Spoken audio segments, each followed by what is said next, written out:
Good morning, Mr. Ray. Good morning.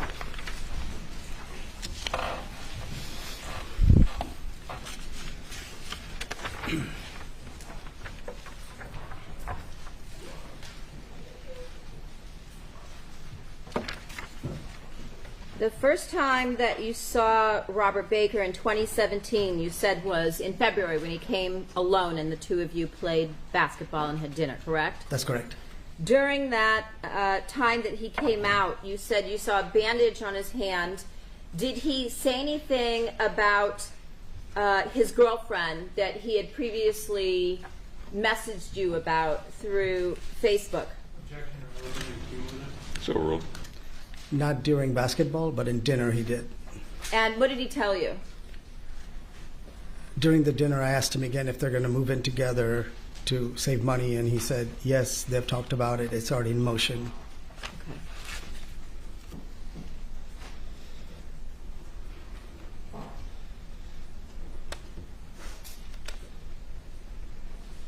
Now, when we left off yesterday, we were talking about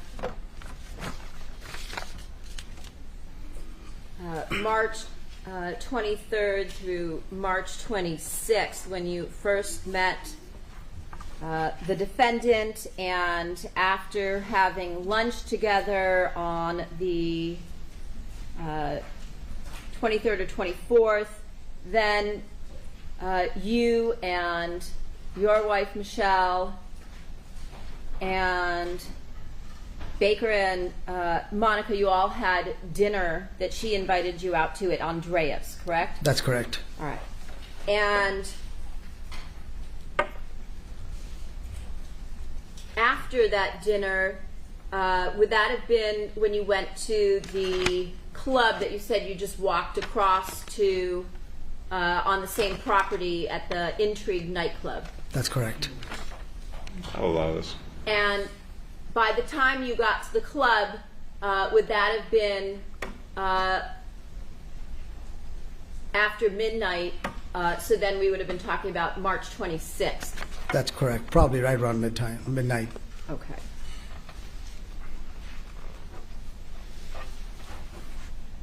And you told us that yesterday that at no time did the defendant mention that she had been married or that she was a widow, but when you got to the club, did she say anything to you about having children?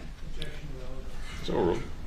No, but she took some selfies, and then she said, my girls would think my girl would think I'm so cool. I'm cooler than her because I'm on stage in VIP, and that's how I realized she had a daughter. Okay. Did she say anything else during any of the time period that you were with her about her daughter or having more than one or anything of that nature regarding family? No. Okay. And what was her behavior like that night when you were at the nightclub? She was really happy. She was having a great time. She was acting like a 22-year-old. She was swearing a lot, smoking nonstop, which really bothered my wife and I. That I don't like the smoke, and I had a conversation with Rob about that. At some point, did Rob ask you to have a conversation, or to have Michelle have a conversation with her about the smoking and her health and things like that? Sustain. Yes. When I say sustain, that means you don't talk. Yeah, that means it's a legal ruling. So, did she do anything that caused you to then leave them at the nightclub? So ruled. No, we were at the nightclub all the way till the end of the night. Okay. What was her behavior while you were at the nightclub? She was very sexual. She was humping him on the stage, which was Not this part. So ruled. Humping who? Robert on stage, and they were dancing. She was having a great time. And When you say humping him, can you describe for us what she was doing? So ruled. kind of like this motion of having sex, but on the dance floor. And And it was kind of embarrassing because we were up on the stage, so the whole club could see us. Okay. And all the managers, security, they all kind of knew us, and they were kind of staring at us. Okay. So you felt embarrassed. I felt a little embarrassed, yes. And you told us that you also felt embarrassed because of her behavior at the fancy restaurant you went to. Correct.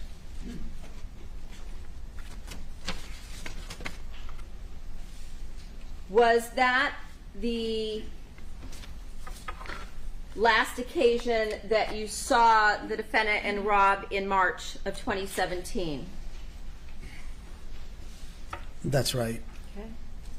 Now, after they left, you told us yesterday that when you met the defendant for the first time and had lunch at P.F. Chang's, that you put her number into your cell phone and she put your number into hers. Did she contact you on her own prior to them returning to Vegas in May? Yes, she did.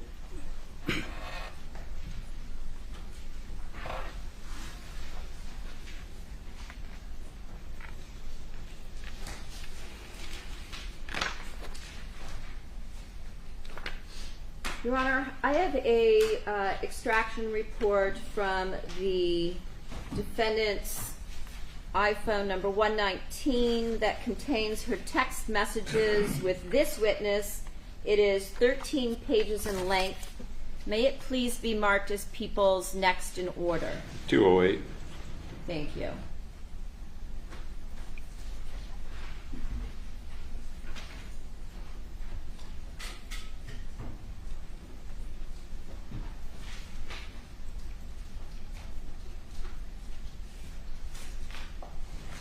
Showing you what's now been marked as People's 208, and I'm going to show you the very top. Does this appear to be text messages between you and the defendant? Correct. Okay. And looking at the first text on the first page, April 22nd of 2017, is this the first message that you ever received from the defendant? Correct. Okay. And at some point in time, did you have a conversation with her by phone, as you mentioned in your response? Yes, I did. And did the two of you discuss at that point something in particular with respect to the defendant and Baker returning to Las Vegas? Yes, we did. What was that? We talked about she wanted to celebrate his birthday. She said she was going to pay for it all. She wanted something really fun. So I talked about Marrakesh, which is owned by one of my friends. It's got belly dancing and Mediterranean food. But I said it was kind of expensive, and she said, don't worry, I got money, I'll take care of everything. She wanted me to order a cake for Robert, and I got us a really nice table, and she took care of all the expenses. Okay. Sustain. And so she told you she was going to pay for the party Correct. for everybody? For everybody. She asked you to find a place for her? Yeah, she asked me to organize it. And did you tell her that this restaurant would be expensive? Yes, I did. And is that when she told you she's got money and she would take care of everything? She did. Okay.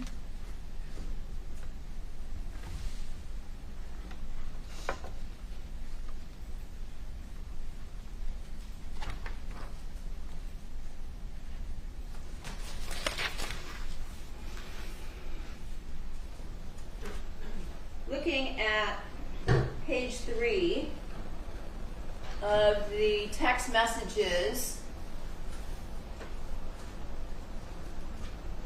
did she text you, I think we're good for Wednesday, birthday party, we will be 7 altogether, that okay?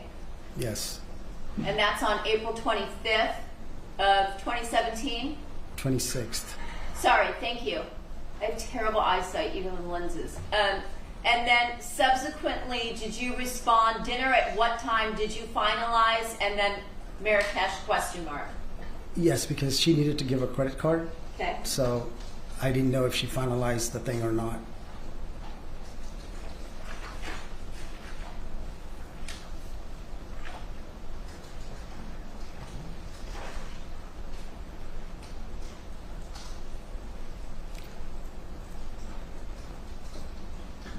And then in May, on May 2nd, did the defendant send you this text message? Let me know if you and Michelle can join us by the pool tomorrow so we can reserve cabana. Yes, she did. And did you and Michelle go and join them at the cabana at the pool area at the hotel? No, because my wife was not. I'm sorry? After no, that'd be sustained. Okay. And then did you respond, as we see here at the top of page 5? Unfortunately, no, we are both working during the day until about 6.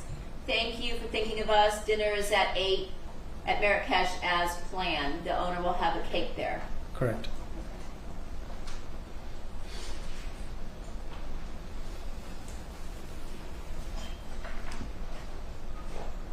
Later that next day, on May 3rd, did she then ask you what time should we leave the Badara to be there at 8? Yes. Did you know that they were staying at the Badara when they came back in May, the I beginning don't of May? recall, but I didn't really have a conversation about where they were staying with them. But she told you that she wanted to know what time to leave the Badara to make it to the restaurant, correct? When she sent me the text, then I knew. Okay. But until then, we didn't have a conversation about it. All right. And as we looked at in the photographs from yesterday,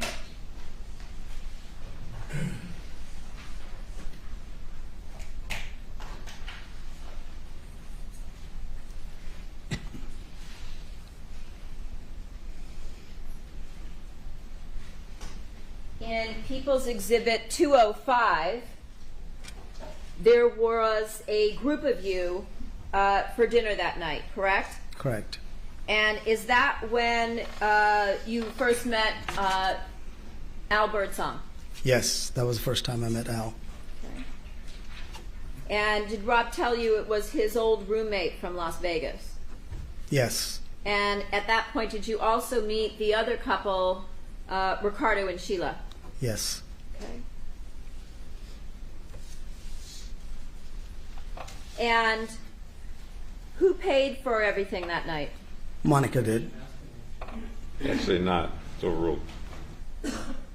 I'm sorry. Monica did. Okay. And after the dinner, did your wife, Michelle, did she go home? Yes, Michelle went home after dinner. And did Monica tell you where she wanted to go next? Yes, Monica wanted to go to a strip club. Okay. And so did you all go to a strip club that night? All of us did except for Michelle. Okay.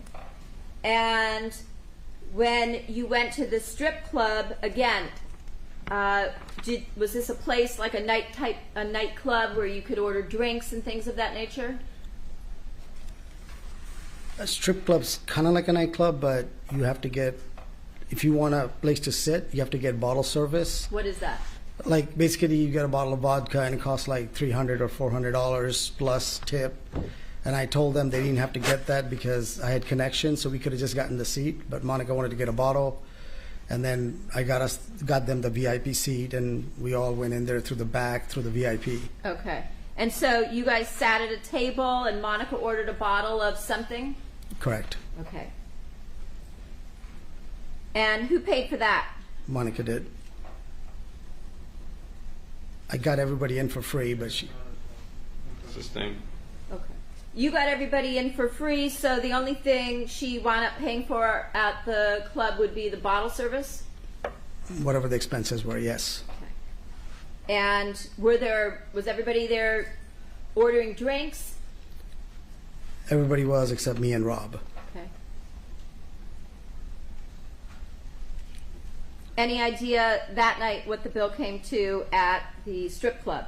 No, because I left Okay. shortly after.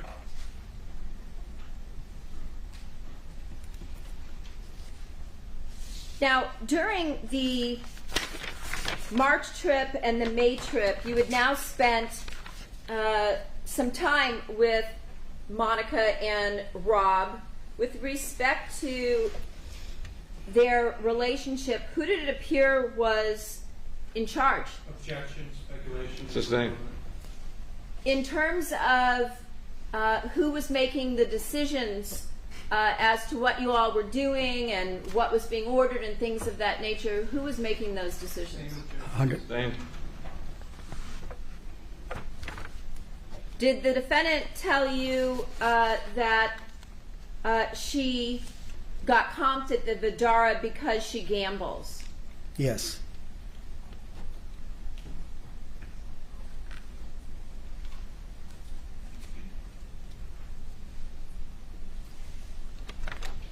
Did you talk to Robert Baker about the fact that Monica appeared to be ordering him around? Objection, speculation, irrelevant. Sustained on the second ground. What was the defendant's behavior at the strip club, if you could describe for us? She was wild, crazy. She was grabbing breasts. She was ordering When you say breasts, whose breasts? the dancers, exotic dancers' breasts, and she was very loud and obnoxious. And she ordered a dance for Sheila. It's overruled.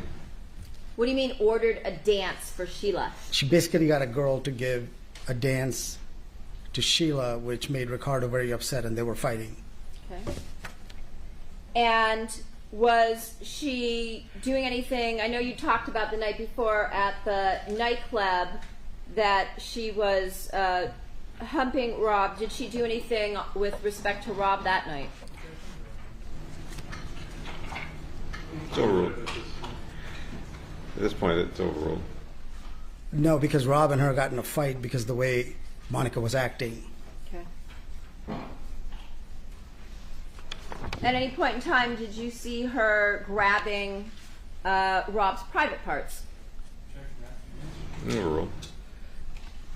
That night, I don't remember, but she certainly did the night before, twice, at the restaurant and at the nightclub. Okay.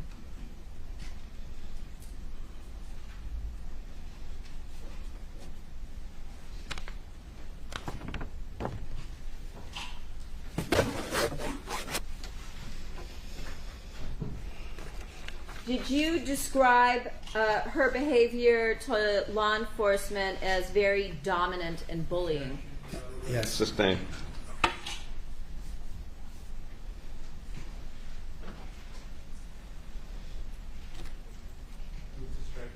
Stricken. Did you observe any behavior from her, statements from her, with respect to jealousy? Yes. Sustained.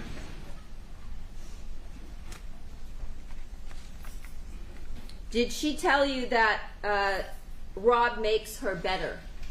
Yes, she did. And did she use a certain term or a term of endearment to refer to Rob during the times that you were with them as a couple? She called him It's baby. over. It's overruled. I'm sorry? She called him baby. Was that something that she used on a repeated basis throughout Yes. the times you were with them? Yes.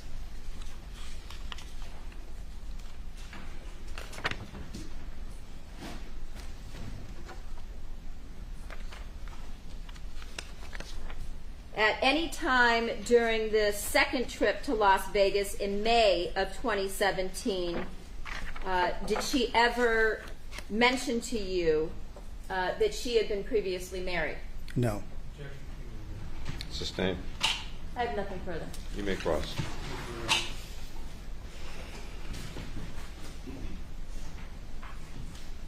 Good morning, Mr. Ray. Good morning. Just one moment. You mentioned you have known Mr. Robert Baker since 2012. Is that correct? That's correct. And would you say you guys were close friends since then?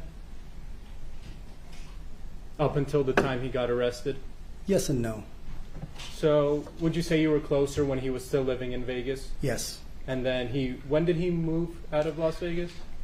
I'm not really sure. I would think maybe 2016, but once he left, we would speak maybe every 6 months or something like that. And you guys would talk on Facebook, right? And also communicate through WhatsApp? And phone. Facebook was here and there, but mainly phone. We talk on the phone. And Okay. And you used WhatsApp too also to communicate with Mr. Baker? yeah, I think so. Mainly phone, though.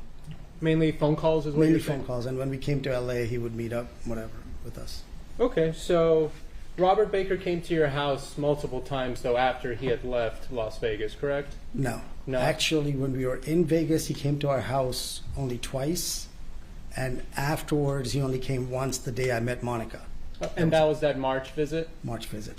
And so back in 2016, when you guys started communicating on Facebook, as we saw those messages, how long had it been since you guys last spoke? Probably 6, 7 months. So you guys were essentially catching up during that conversation, correct? Correct. And you remember him telling you things about this new girl he's been seeing, correct? Correct. And prior to that, you've never met Monica or seen her in person, correct? Correct. And in 2016, when he was telling you all those things about Monica, he also told you that she was a tenured professor, correct? Correct. And you were then interviewed in 2017, I believe, August or September, by law enforcement, correct? I think September, yes. And during that interview, you realized that Robert Baker had lied to you during that 2016 Facebook conversation, right? Correct. And he told you that Monica was a tenured professor, which you found out wasn't true, correct? Well, I'm going to object and assumes facts not in evidence. That might have been what she That's said. Sustained. When we were having dinner, Yeah. Question pending. But you did realize during that communication with the police that Robert Baker had lied to you in that Facebook conversation, correct? when Michelle and I were having lunch with him at P.F. Chang's, we realized that was a lie because we could tell she wasn't a tenured professor. Okay. But you had never met Monica until that March visit, correct? Correct. At P.F. Chang's. Correct. And you met Baker, I believe, when you came to Los Angeles in February, right? When you guys played basketball? We played in Vegas. It was in Vegas, so Robert Baker came to you in Las Vegas. Yeah. And then you guys went to have lunch, correct? Dinner, we got done playing at midnight and went to have sushi right across the street at midnight. Okay, and you guys continued to talk about his girl that he's seeing, correct? Correct. And Robert Baker, without Monica being there, told you at that time that she planned to buy him a house in Vegas, correct? Correct. And Monica repeated that during lunch. But Monica wasn't there in February, correct? No, in March. Well, you saw Monica in May. Did she ever buy a house in Vegas? No, in March, Monica came to Vegas with Robert when I first met Monica. Yeah. She told me she wanted to buy a house for Robert in Las Vegas. I understand that, but you then saw Monica again in May, and she had never purchased a house, correct? Right, correct. Well, I'm going to object. That would call for speculation. I don't allow Which that. is right. No. And Robert, can you approach for a moment? Sure. You may continue, Mr. Babich.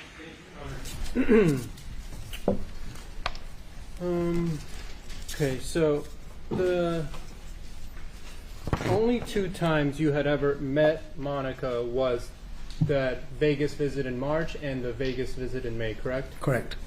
After that Vegas visit in March, you said you were embarrassed by Monica, correct? Correct. With how she was acting, Correct. but you still communicated with her and helped her plan Robert Baker's birthday trip in Vegas in May, correct? Correct. Did you help plan that birthday trip because you had a bunch of connections in Las Vegas? Well, Rob was my friend, and I was doing it for Rob. And yes, because I knew people, it was easier for me to coordinate stuff and get better deals. Get better deals. Trying to save Monica money. Save Monica money, and also get maybe the birthday party into places that would be hard to get into, correct? Correct. And you had connections with, I believe you said, a person at that strip club, right, who gave you access to the VIP table with no cover charge or no minimum? Correct. And you left that strip club prior to Monica paying the bill, correct? That's correct. So you don't know if Monica paid the bill that night, correct? I know Monica paid the bill because the manager of the club told me that.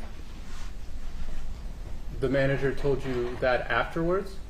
Yeah, because usually if I took somebody in, I followed up on it to make sure that the person left tip and took care of the staff because it's my reputation at that point. And your reputation's important to you, correct? Correct. Why did you help Monica plan Robert Baker's birthday trip when you knew she was an embarrassing person back in March? Because I was doing it for Rob. In fact, my wife did not want to go to that party, and I talked her into coming because I was like, it's just for Rob. Because I had no idea what happened at that point, right? So I'm thinking, this is just a birthday party. I'm helping a friend. Yeah, correct. But then you also reached out to Monica on your own on June 29th in 2017. Isn't that right? June 20. Yeah, I sent them a short film that I directed and produced to show them because I had no idea what they had committed. You don't know what they had committed Exactly. even until this day. But you reached out to Monica. Well, I'm gonna object I was sending that to Rob. counsel- Excuse me. I'm going to object to counsel's testimony. Sustained. Thank you. You, by yourself, reached out to Monica on June 29, 2017, correct? Correct. You knew of Robert Baker's history in the porn industry, correct? Correct. And you knew the lifestyle that came with, correct? When I met Robert, he was nothing like what a typical person in porn would do. He was very normal. I don't hang out with, I'm very particular about who I hang out with. And Robert we played, most of the time we just laughed, joked, played racquetball. That was the extent of our relationship. I've never seen him do drugs, smoke, drink, do anything, fight. But you called Robert a womanizer, isn't that correct? Well, he would talk to girls when he was single, once him and Tracy weren't together, yes. But you specifically told the police back in 2017 that Robert was a womanizer, correct? Sure. And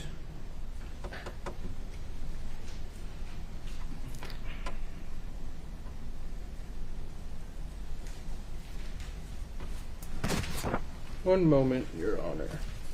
Didn't during that conversation in February, wasn't Robert the one that told you that Monica was going to open up all these salons?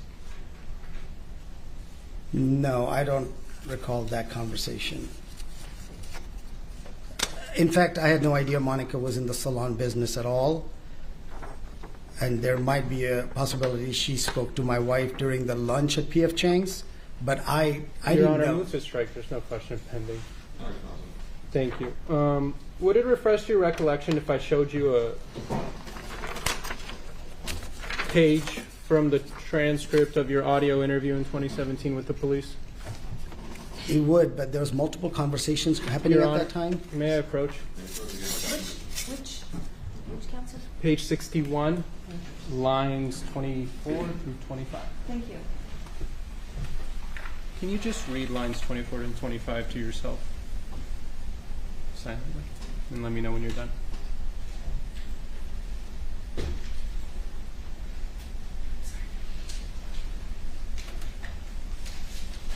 I'm done.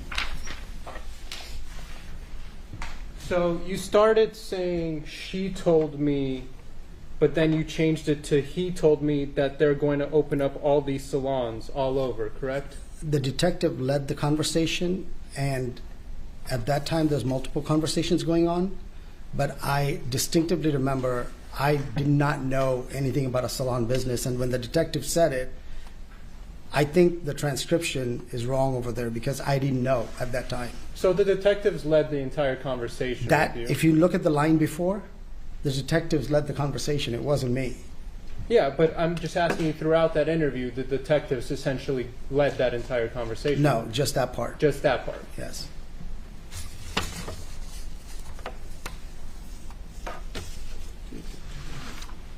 I want to go back to where you said that Miss Sementilli told you that she was going to buy houses for Robert Baker. Isn't it true in the interview that you said that actually Robert Baker told me that she wants to buy property out here, not Miss Sementilli? No, it's not true. Your Honor, would it help refresh your recollection if I showed you a page? You're speaking about two different incidents. Well, I'm talking about the one incident when you were speaking with just Robert Baker. So you're talking about February. Yes. He did not testify that his memory needs to be refreshed. Understood. He was to impeach If you're him. talking about February, yes, It was just Robert Baker, correct? just Robert Baker. No, it's overruled. Just trying to clarify, Your Honor. Thank you. You got bottle service for free, right?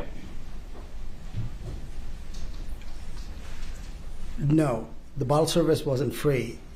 You didn't have to get a bottle, but she chose to get a bottle and then she paid for it.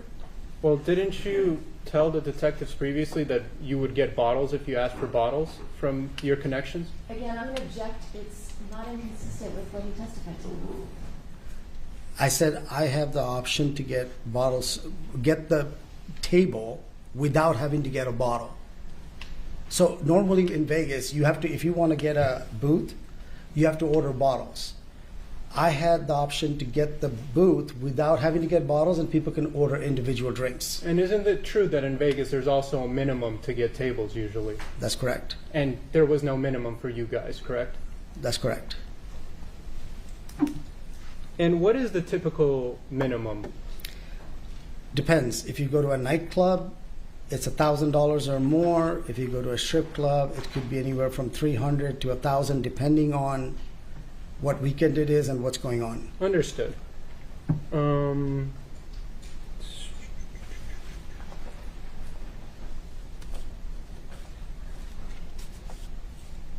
You, outside of those two visits with Monica and Rob in Vegas, you never saw Monica again, correct? Correct. Did you ever speak to Robert after those two visits in Vegas? No. Did you ever tell Robert that, hey, I don't like Monica, out after they had both left Vegas? After they left Vegas? No.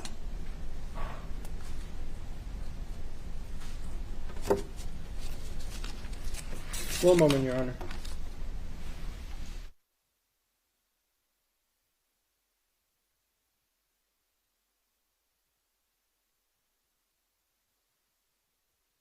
Anything further about the people? Briefly. When the detectives came to speak to you, you told them, this was September 28th of 2017, that you did not know the defendant had been previously married. That's correct.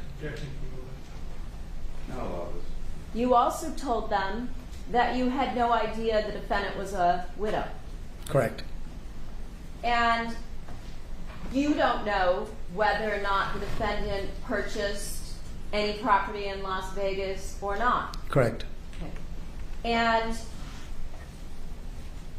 you also didn't know when you were interviewed by law enforcement that the defendant and Baker had been arrested. Correct. Nor did you know when that occurred. Correct. And when you reached out to the defendant on June 29th of 2017, I want to make sure that we're clear on the year, you were unaware that they were in custody at the time and couldn't respond. Correct. It's overruled.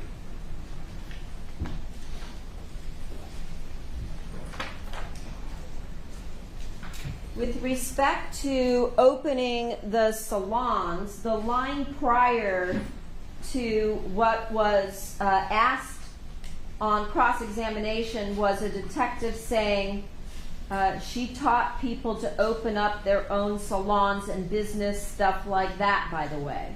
Was that what was said to you before your statement? I believe so. When I was going through my own statements, Yes. can I speak? Well- I felt like some of these things didn't make sense. Overruled. Okay. And so you recall them saying that prior to you responding? Yeah.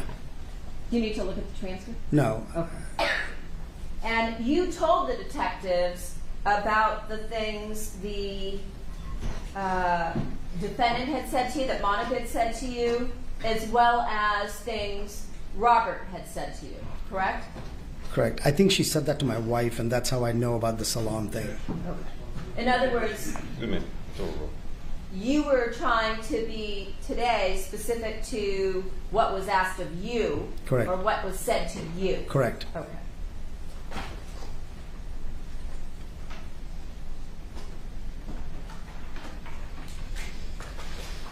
I'd love to hear this. Anything further, Mr. Babbage? Nothing further. Thank you, Mr. Ray, and you are excused. I can see counsel at sidebar room and check. Thank you. Sir, how is it that you're employed? I'm a sales manager at a car dealership. Okay. And back in 2017, were you similarly employed? Yes, ma'am. In 2017, which dealership did you work for? DCH Ford of Thousand Oaks. And were you also working there prior to 2017? Yes, ma'am, since 2012. Do you know someone by the name of Monica Sementilli? Yes, ma'am. Do you see her in court today?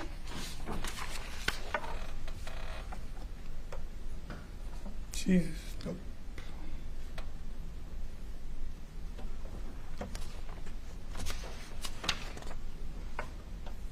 Can't. No? No. Okay. Looking at this woman over here in the cream-colored jacket, Yes. looking at her face, is that Monica Sementilli? Objection, Your Honor. The question's been asked and answered. I love this. Is that her? I'm not 100% sure. It's been so many years, so. Okay. She looked very different, if that's her? Yes, that is correct, yes. All right.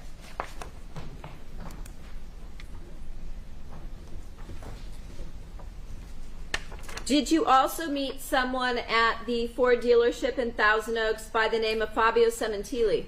Yes, ma'am. Showing you what's been marked as People's 13, this gentleman here, do you recognize this individual? Yes, ma'am. Is that Fabio? Yes, ma'am.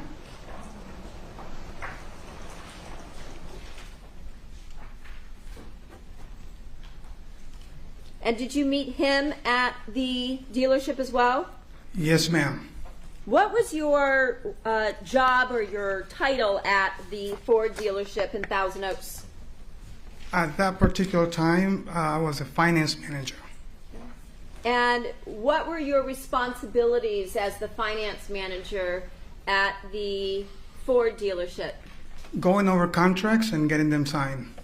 By people who were purchasing vehicles? That is correct. Explaining the details? Yes, ma'am. Talking to them about some of the additional options someone could purchase, such as maintenance contracts and add-ons to your vehicle? Yes, ma'am. All right.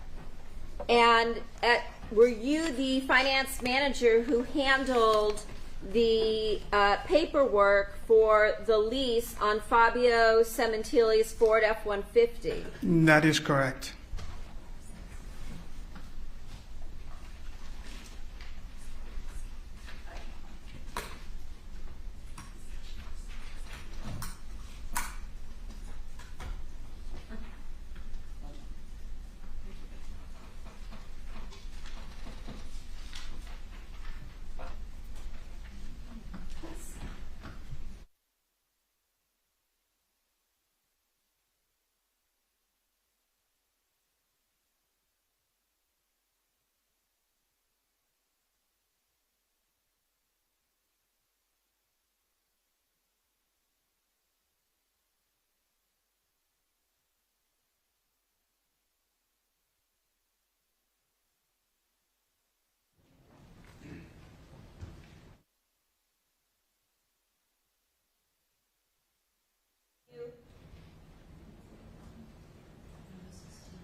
previously marked as people 7,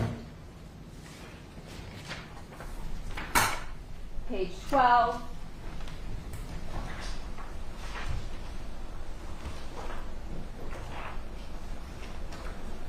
Is this the Ford F-150 that you leased to Fabio Sementilli? Yes, ma'am. When he came to the dealership to lease his vehicle, did he bring his wife, Monica, with him? Yes, ma'am. Thank you.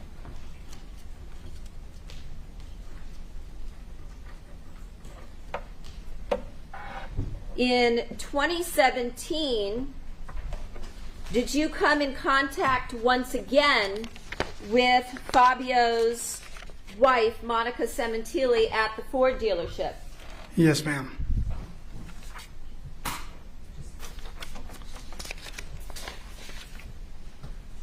Showing you what's been previously marked as People's 140, page number 1.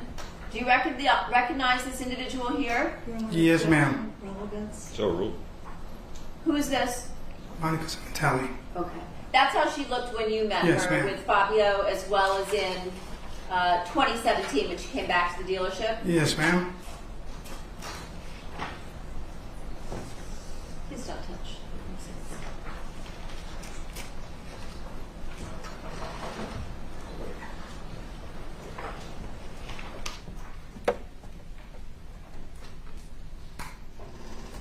When she came back to the dealership in 2017, was she driving the black Ford F-150 that you had leased to Fabio? Yes, ma'am. As I recall, yes.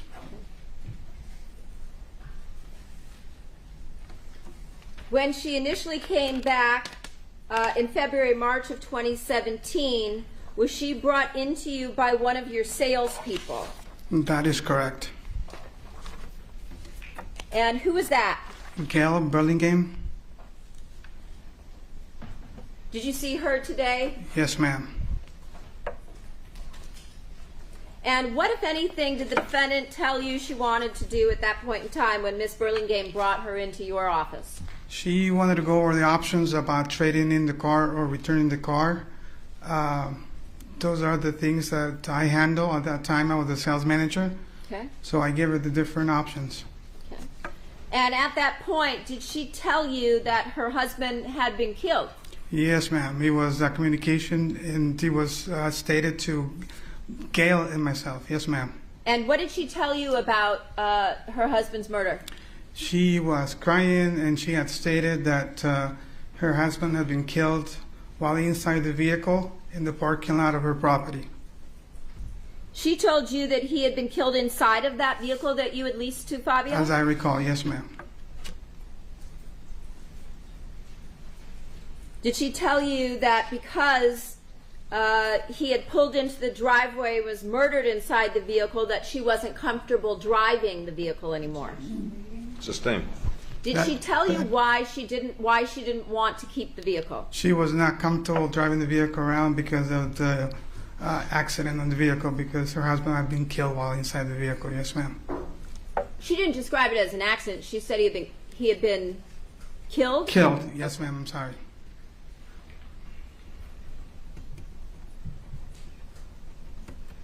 At any point in time, did she say to you that one of the reasons she wanted to return the car was because of the price? No, ma'am. Sustained. Did she say anything, did she mention anything to you with respect to price? No, ma'am.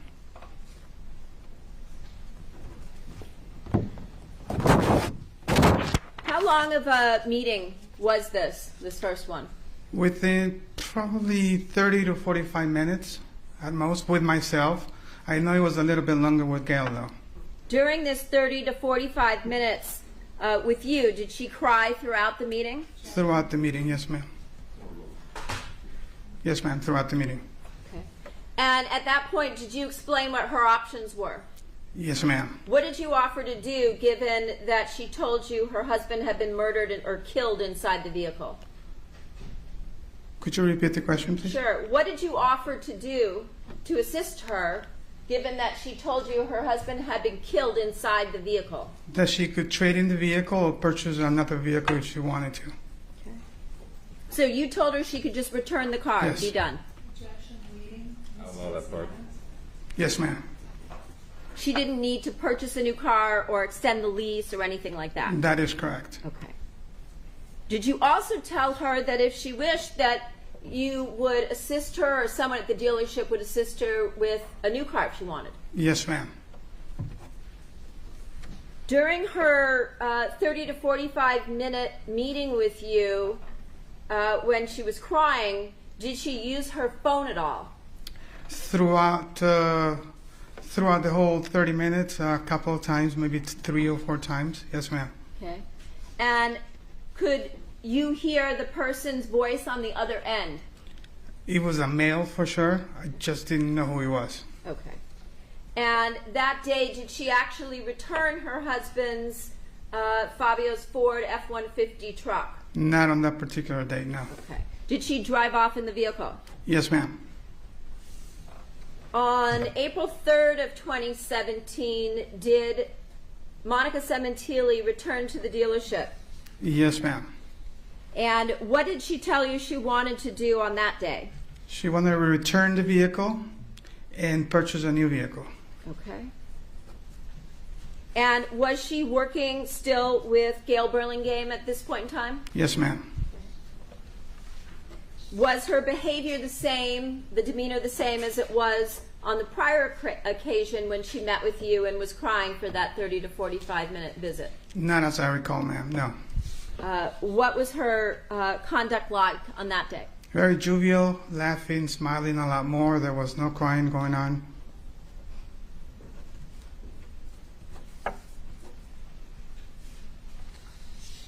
Given that there's only a couple months left on the Ford F-150 lease, did you agree to buy out the remainder of the lease? We just, Sustain.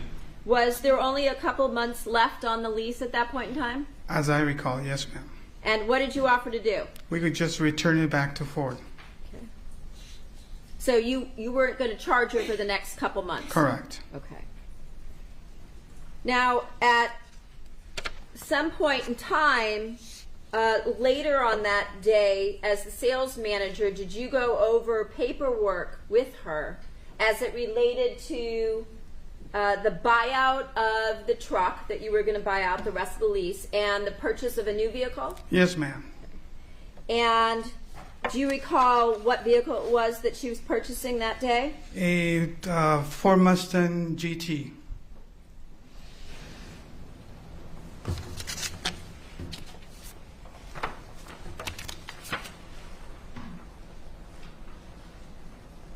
Your Honor, I have a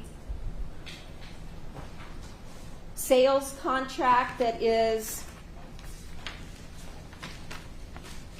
5 pages in length, along with a photograph of the front and driver's compartment of a black Mustang with red interior. May they be marked as People's 209? Yes.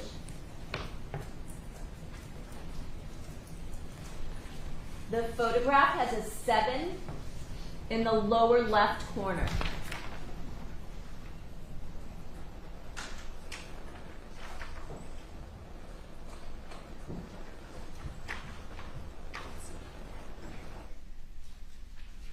Showing you what's been marked as the photo to the packet for People's 209. Do you recognize this vehicle here? As I recall, yes, ma'am, yes. And is that the vehicle that was sold to Monica Sementilli on the date of April 3rd of 2017? As I recall, yes. Showing you the sales contract or the lease contract for the vehicle. Do you recognize what you're looking at here? Yes, ma'am. Looking at the top portion, of the contract, is this a document that you filled out on the date of April 3rd of 2017? Yes, ma'am. And did you type up or place into the document the salesperson's name, Gail Burlingame, that you told me about? Yes, ma'am. Okay. And is this the sales contract for what you discussed with the defendant, with Monica Sementilli on April 3rd Yes, ma'am. of 2017? Okay. I want to ask you some questions about this.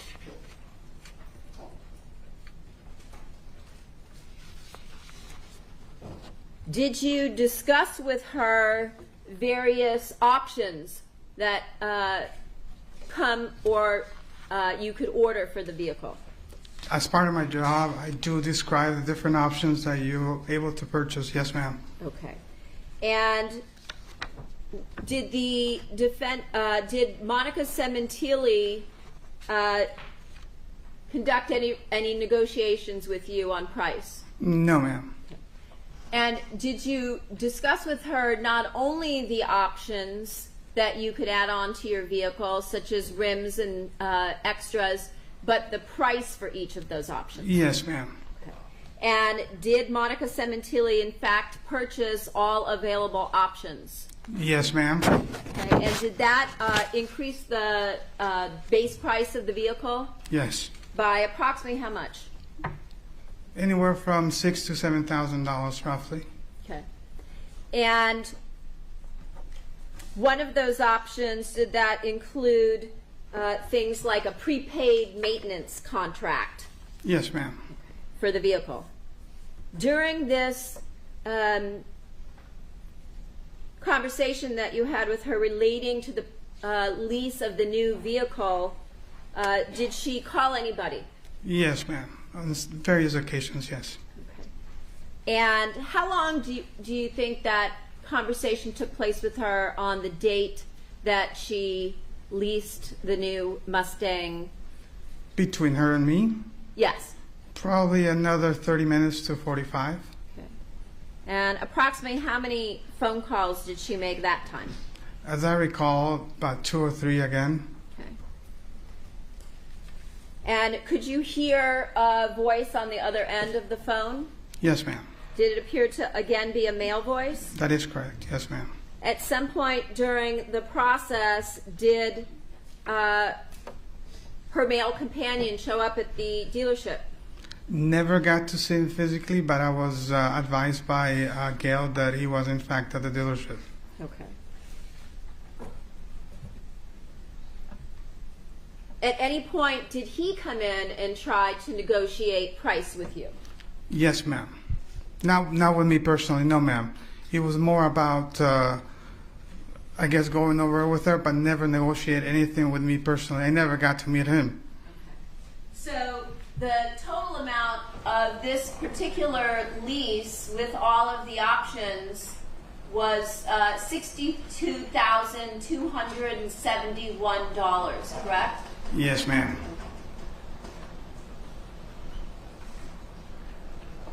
And on this contract, did she actually sign it? Yes, ma'am. And did she provide you with her home address? Yes, ma'am.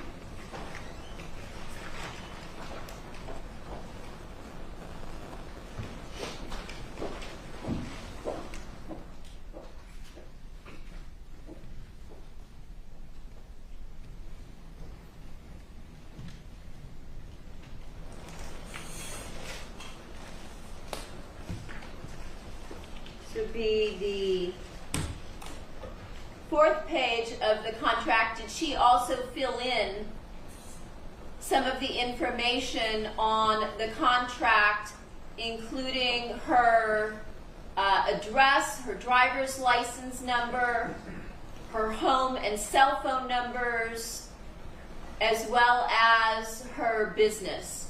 That's filled in by the salesperson by information given by the customer. So Okay.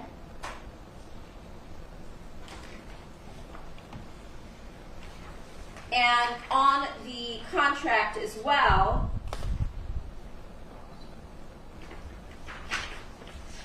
Let me interrupt one moment. I still need to see council sidebar. Forgive.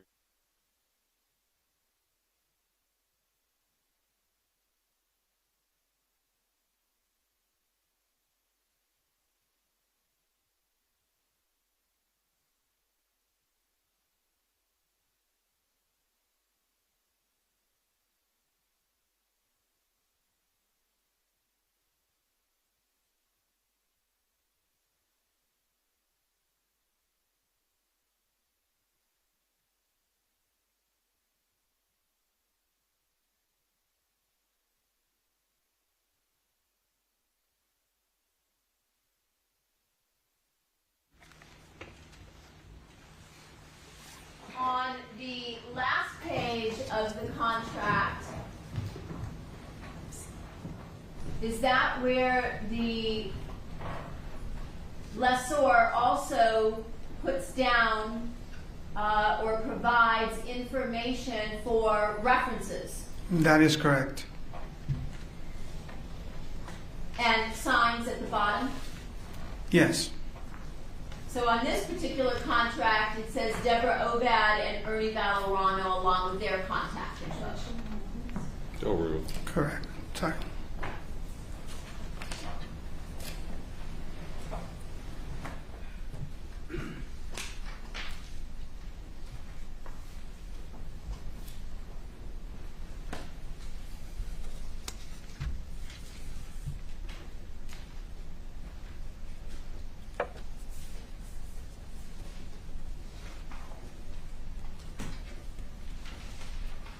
I have nothing further. Ms. Burke.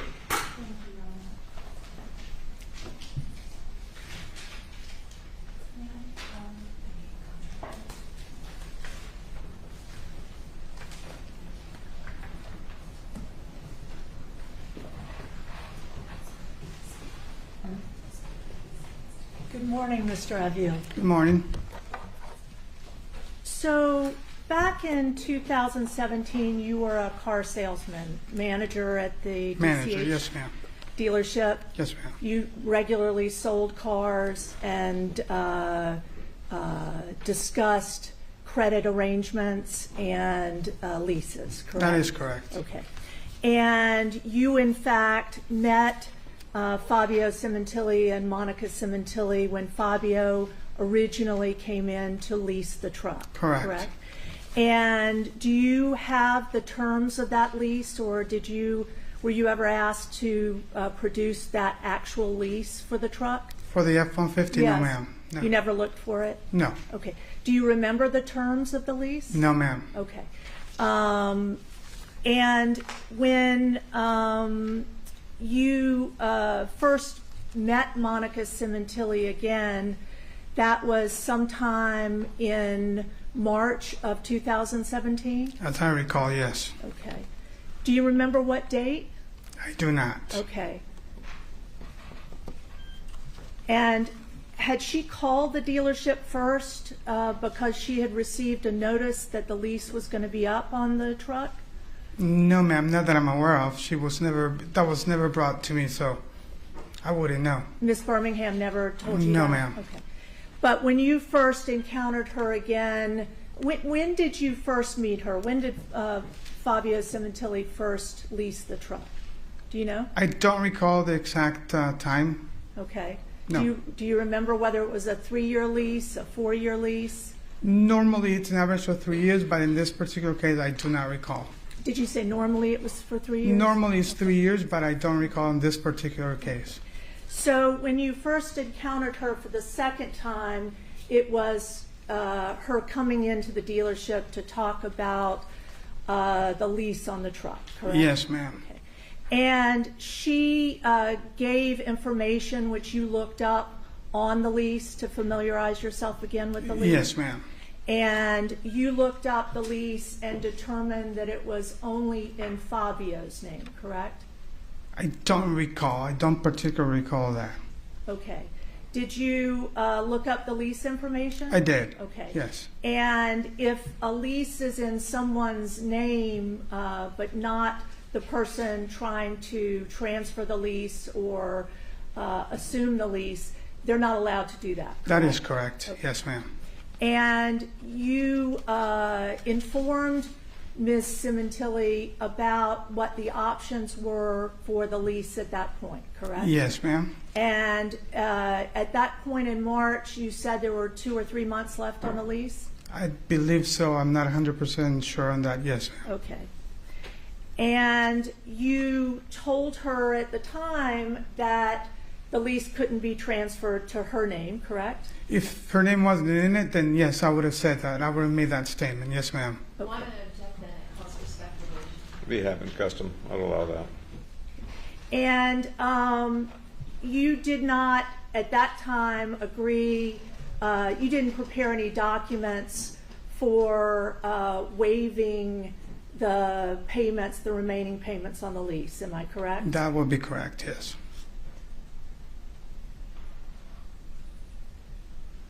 And so when you testified earlier about giving Ms. Sementilli options at that time on the lease, what specifically did you tell Ms. Sementilli? So the different options about returning the vehicle or purchasing another vehicle. We also have the option on a case like that we could buy the vehicle and sell it right back to a different customer. So we can purchase a vehicle as a dealership and flip it over and sell it to somebody else. Easy. Okay, but it was a leased truck, correct? Correct.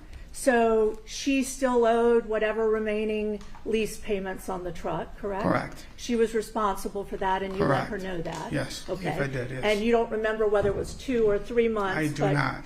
In March, close to that? Sure. And the other option you gave her was for you to purchase the vehicle? Correct. But who would you be purchasing it from? Directly from Ford. So it goes back to Ford. And as a dealership and as a selling dealership, we have the first option. We can just buy it automatically and retail it right away. Got it. So you weren't offering her to pay her for anything to buy the truck, correct? Not as I recall, no.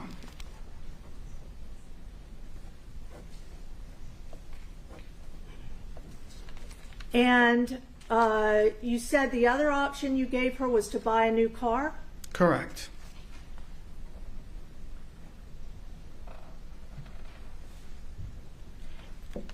And as you recall, she left that day with the truck, Yes, ma'am. having been informed she needed to make the remaining payments, right? Correct. And she didn't buy a car. Correct. Okay.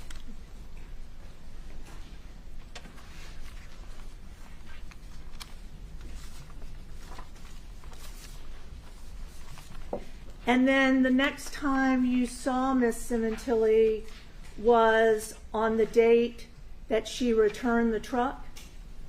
Yes, ma'am. Okay.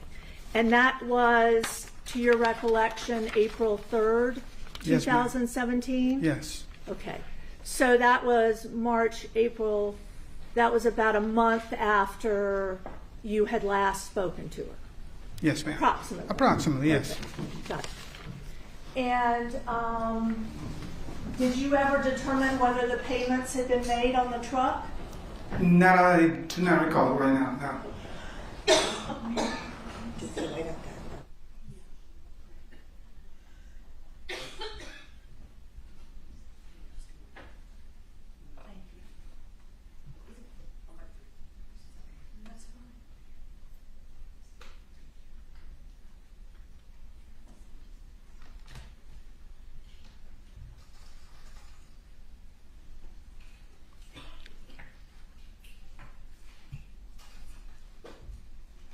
So, Mr. Abil, showing you the prosecution's exhibit 209, page 1.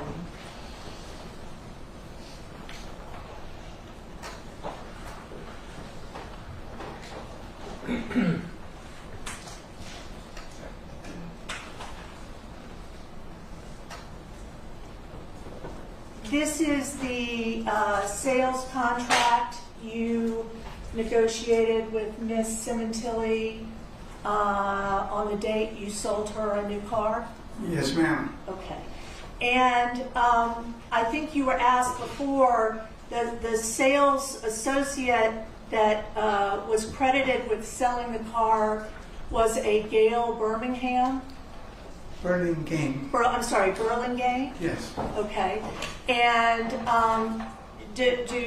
at sales associates, they would work on commission at your That is correct. place of employment? Yes. How would that work exactly?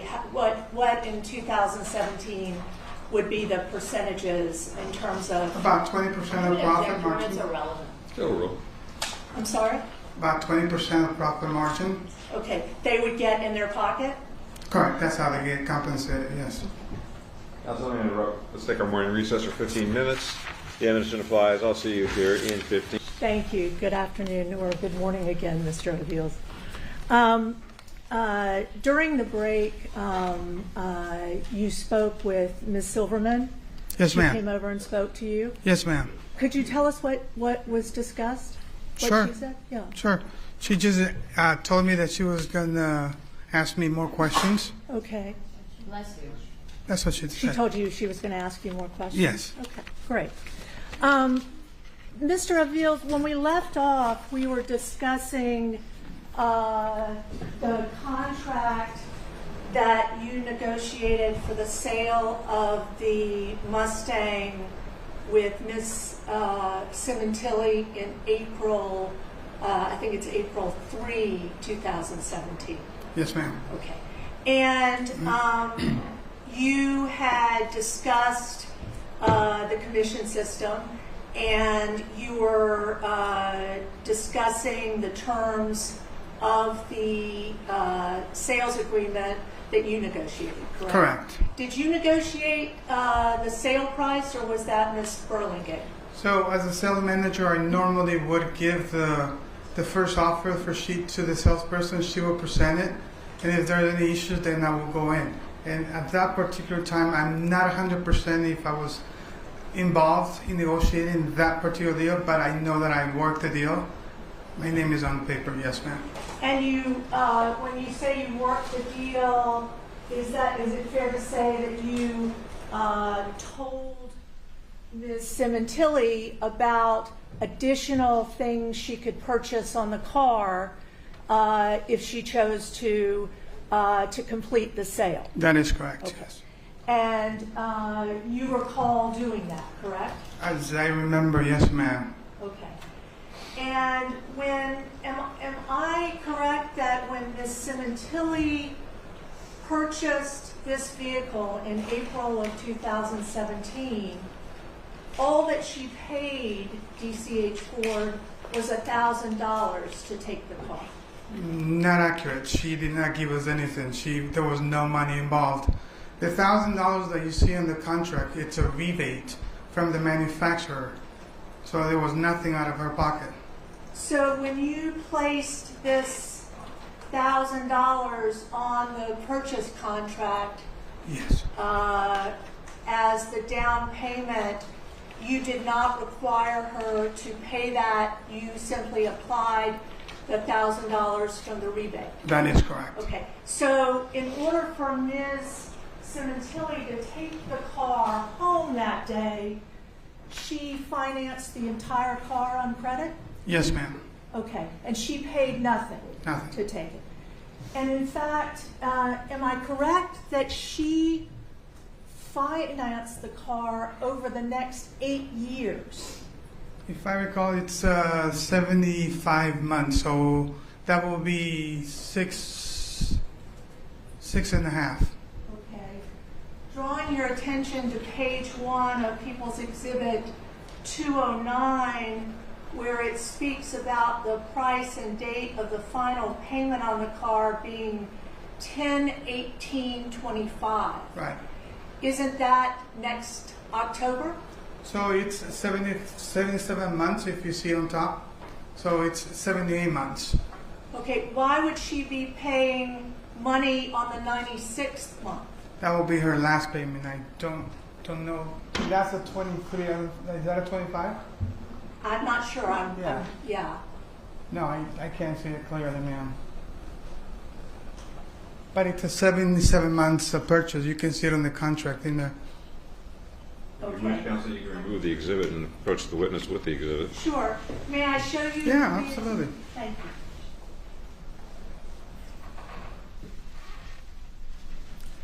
I have to tell you that it makes not that much difference because I'm not wearing my glasses, but Oh, I'll no try. worries. Before. Thank you. Thank you. Sorry. Sorry. I could make a lot of money with a rental. I can't tell. It looks to me like a 23 or it could be a 25. That's the only thing we have Yes. here. Try this. Thank you, sir. You know, getting old is not for the brave. Oh, that's a 25. 25. Yes, ma'am. So that would mean she had put the car on credit and financed it through October of 25, which would be over 8 years. Okay. Correct? Yes. Okay. Yes. Okay. And you then discussed with her, well, am I correct that the actual cash price of the motor vehicle and accessories on the car was not $62,000 but $43,590? Is that correct? It says cash price of motor vehicle and accessories. No, that's just the actual price of the vehicle. That does not include accessories. Okay, so when it says cash price of motor vehicle and accessories, it does not include accessories. No, there is a breakdown. If you go further down, that it will show it to you. Okay, terrific. And going down, the two listed on the sales contract on this first page are theft protection. Is that right? Basic WGP 5,000. That's a theft anti. That's GAP. Yes, GAP. Okay, what is that? You can call it theft protection, so similar to it. In case of an accident and the car gets totaled and the insurance doesn't pay for it, they will pay it. Okay, and that's something she asked for, correct? I do not recall. That was presented to her, yes. I normally have it a percent and everything on it, but I don't recall if she did specifically ask for it. Okay, fair enough. And the next is some kind of scratch maintenance protections called permaplate. Correct. And that's a coating to prevent scratches on the car? Yes, that's correct. Okay. And then she also agreed, and again, these warranties, service, these are things you offered her or she asked for? We offer them initially 100% of the time at the front. Yes, ma'am. So we Okay. did offer it. Okay. And she bought for the 8 years she was going to be financing the car. She bought an extended service contract. Correct. Okay. She got oil replacement Yes. over the lifetime of the vehicle. Yes, ma'am. Maintenance protection, and then she got an extended warranty. Correct. So 3 for 1, those are optional packages that I don't remember what that involves. So that's a completely different package. Okay, but it's an extended warranty through Ford? The extended warranty is on line 1. Okay. So the one that you see in there on line 3, that's a completely different package that was sold to her. But it's something to do with, as section I says, service? Sure. Okay, so it's something service related? Sure. Okay. Can you tell me on this contract, Mr. Aviles, where does it say that she purchased any extras like rims or anything to do with extra accessories on the car? It won't show it. If it's not in the contract, she did not purchase them. So you would have to be showing in there in the contract. Okay. And you don't see anything like that in the contract, correct? Yeah, from where I'm looking at, no. Okay. And you also know that a large portion of the money that Ms. Sementilli spent on the car was to pay for the credit, to pay for the financing, correct? $6,246 is what they charge. Yes, ma'am. Thank you.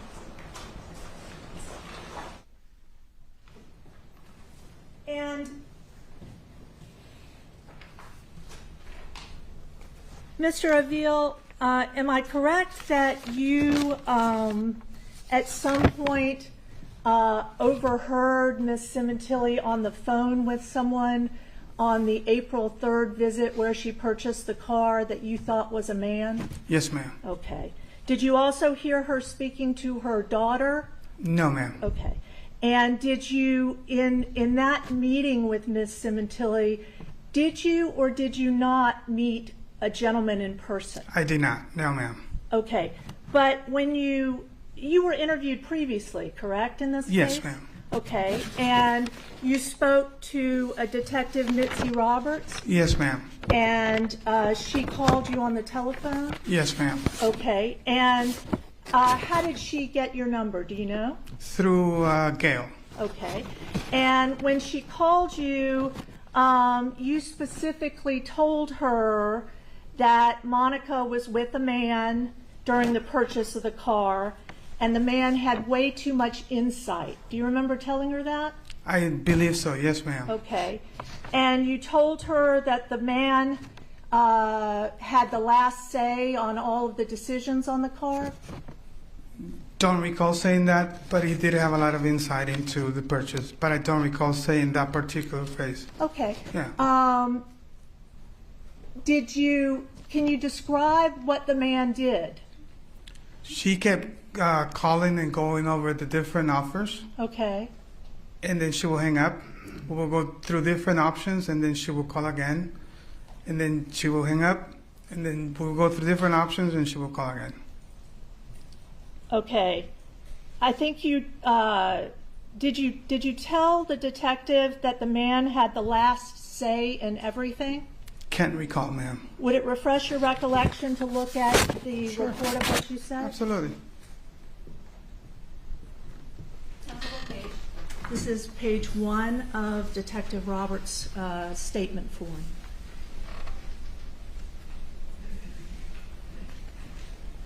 Directing your attention to the last Yes, ma'am. paragraph. This one right here. Yes. Yes, ma'am. Yes. Okay. So you told Detective Roberts that this man had the last say in everything. Is that correct? If I said that at that time, yes, ma'am. Okay. And this is something you heard on the telephone? This is based on the information that she was giving him, and based on the fact that she agreed to the terms after she had run the contract over with him, after she had gone over different options. That's the reason why. Got it. Thank you. Yes, No further ma'am. Questions? Redirect? Yes.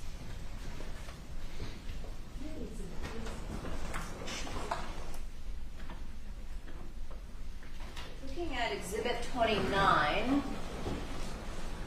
Sorry, what was that exhibit number? I'm sorry, 209, left out a digit.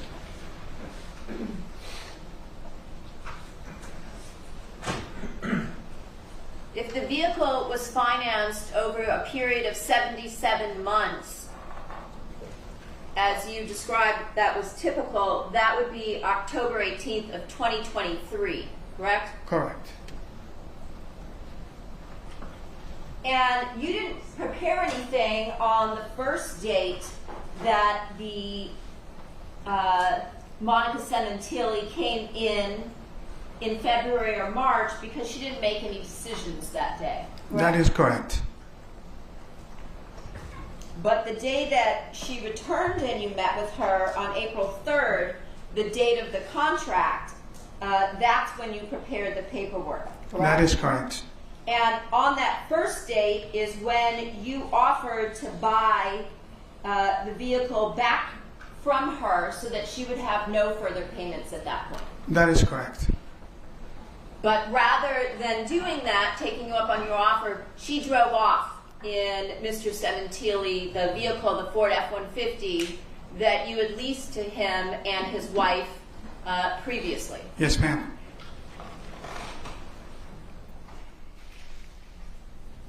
By the way, the value of the Ford F-150 versus the value or price of the new Mustang GT, which of those vehicles was more expensive at that time? The Mustang GT. By how much? Based on the contract, by probably about 25,000, yes.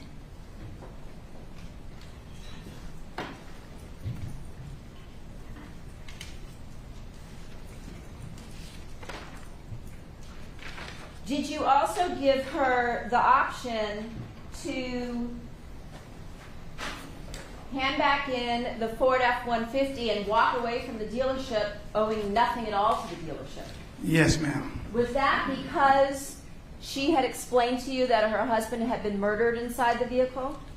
Not only because of that, yes, the answer to the question, but when the lease is almost over and there is a deceased person, you can return it without a problem. Okay. And I just wanted to ask you about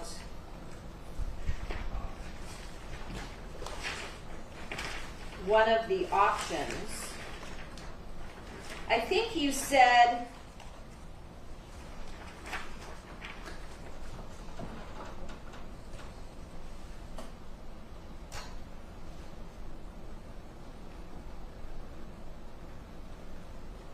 that,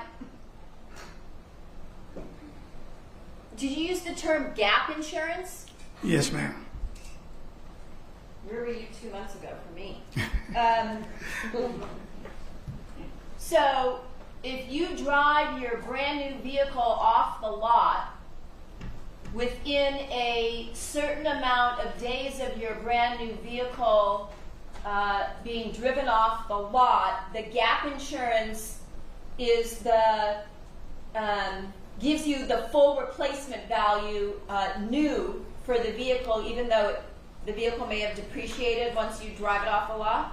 That only covers in the event that you're financing a vehicle.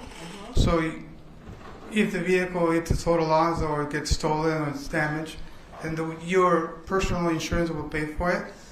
GAP will pay the difference. Since you're financing the vehicle, you still have money owed. So if the vehicle is totaled, then that gives you back that difference between the two, so that you get the full replacement value for a brand new car. Yes, ma'am.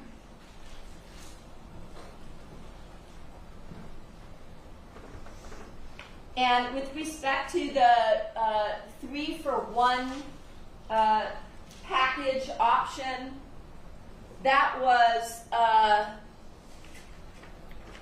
as you said, as you mentioned on page 2, an entirely separate additional package you could purchase. Yes, ma'am. Which is some of the items that drove up the cost of this particular Mustang over the base price. Yes, ma'am. All right.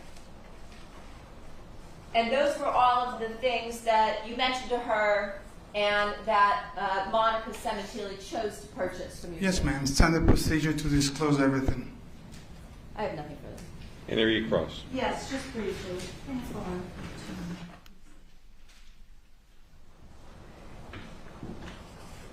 Mr. Avil, looking at, again, the 3-for-1, I believe you testified earlier that was also some kind of service-related package? That is correct. Okay. And when you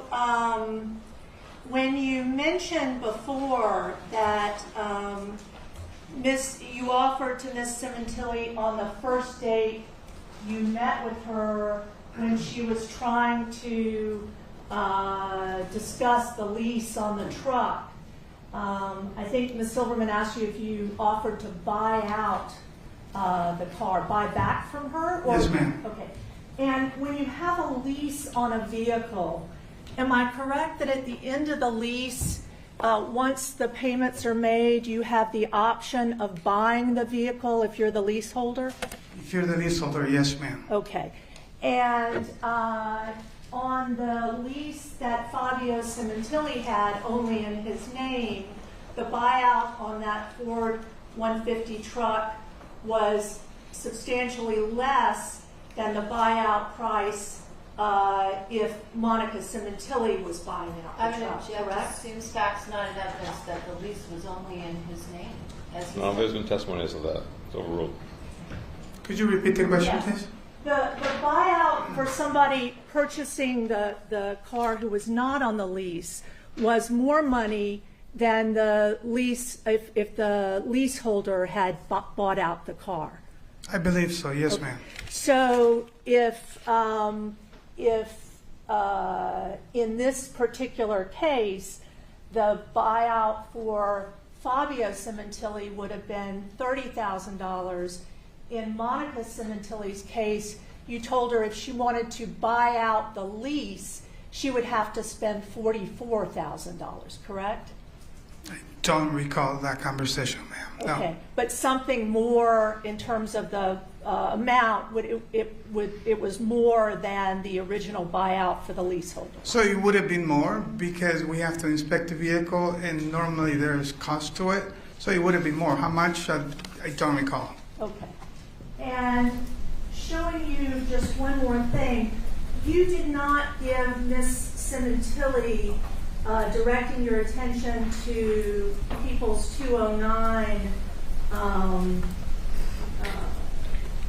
section J, prior credit or lease balance paid by seller.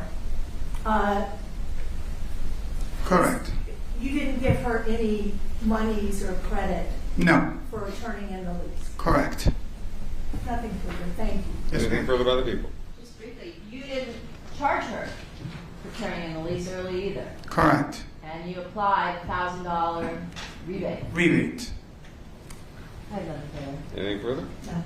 Thank you, Mr. Vietas. Yes, You're sir. excused. And for the record, say and spell your first and last name, please. Gail Burlingame, G-A-I-L. Burlingame is B-U-R-L-I-N-G-A-M-E. Thank you. Are you currently retired, ma'am? Yes. And prior to retirement, where did you work? My last job, Yes. I was consultant teacher for children with learning disabilities, reading and comprehension. What about before that? I was a private jet flight attendant, and before that, I sold cars for 5.5 months. All right. So I want to talk to you about that. The time that you were selling cars. Where did you work? DCH Ford in Thousand Oaks. Okay. And did you sell a vehicle to someone by the name of Monica Sementilli? Yes, I did. Do you see her here in court today? I'm looking for her. I don't know where she is. Where's the long hair? I don't even know Let where me ask you, this lady over here in the beige jacket with the ponytail, Yes. is that Monica Sementilli? Wow, girl, you look a little different. Yes. Okay. You had bangs before. Thank you. Okay. Do you remember the transaction and the numerous conversations and meetings you had with her? Yes, I do. And why is it that you remember those conversations and this particular sale? Well, I eventually found out her husband had died, and then she eventually told me that he had been murdered, and I felt horrific for her, and so it's like an emotional connection to try and help her however I could. Okay.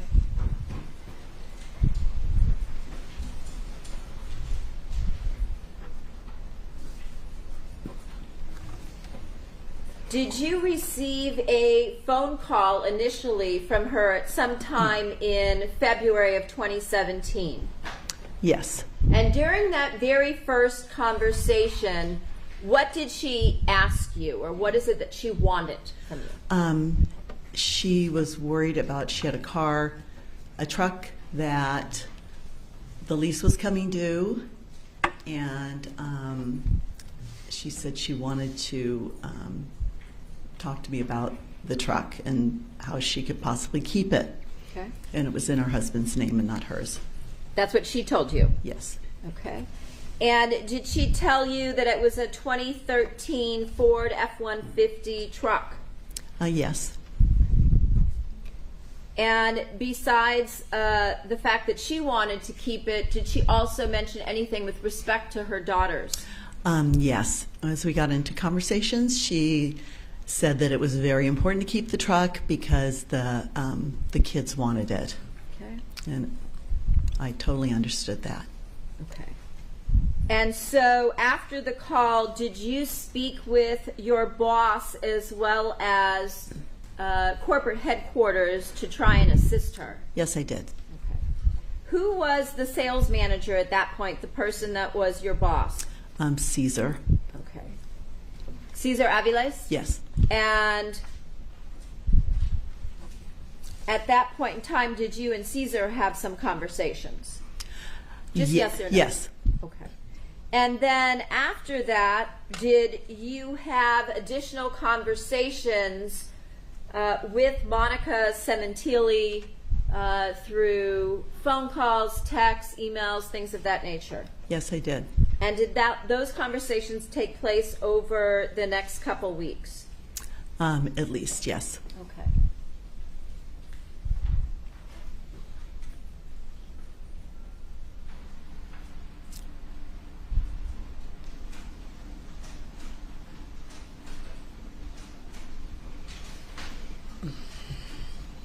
Your Honor, I have an email between this witness and the defendant on a Celebrate extraction report for the defendant's Apple iPhone. Could I have this marked as People's 210? Yes. Showing you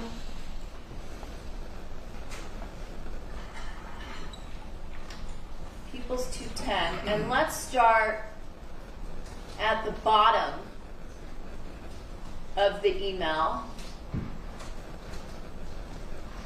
Let me show you the top first. If we go to the left here, was this your email address at DCH Ford of Thousand Oaks along with your name at the time you worked there? Yes. And I am, once again,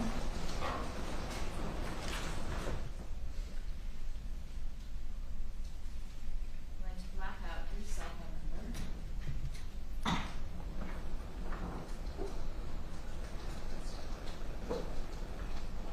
Did you send her an email on February 19th, subsequent to the call that she made to you of 2017 at about 2:13 in the afternoon? Yes. And on that email, did you reach out to her and say, I hope your financial advisor was able to assist you with your questions one day at a time? You're in my thoughts and best wishes. Yes, I did. Okay.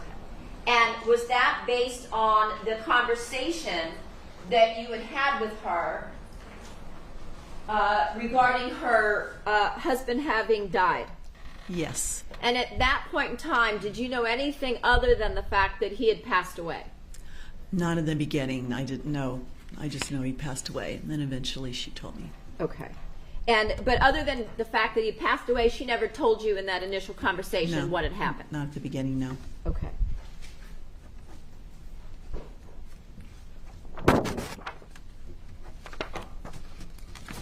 Now, over the next couple of months, in February and March, did the defendant come to the dealership to meet with you? Yes, she did. Okay. And that initial time when she came in February of 2017, did she come in to speak with you and bring in some paperwork? Yes, she did. Okay. And during that conversation, did she tell you what had happened to her husband? Not the very first time, but the second time she told me. Okay. And did she tell you that he had been murdered? Yes. Okay. And at that point in time, did she discuss with you and with Caesar what her options were regarding the vehicle, the Ford F-150? Yes. When she came to the vehicle, was she driving her Ford F-150? Yes, she was. Okay. Did she have any conversations with you regarding money at that point in time? Quite a bit. And what did she tell you about that? She first said, I have to wait to get some money. And I said, what do you mean? And she said, well, I don't have money right now. And I said, I was worried about her, about her having money and not being able to she could pay for the payment in the truck, but she acted like she didn't have any money to do anything else. Okay. So then eventually she told me that she was waiting for a life insurance policy. So rule. I'm sorry. She said what? She was waiting for a life insurance policy.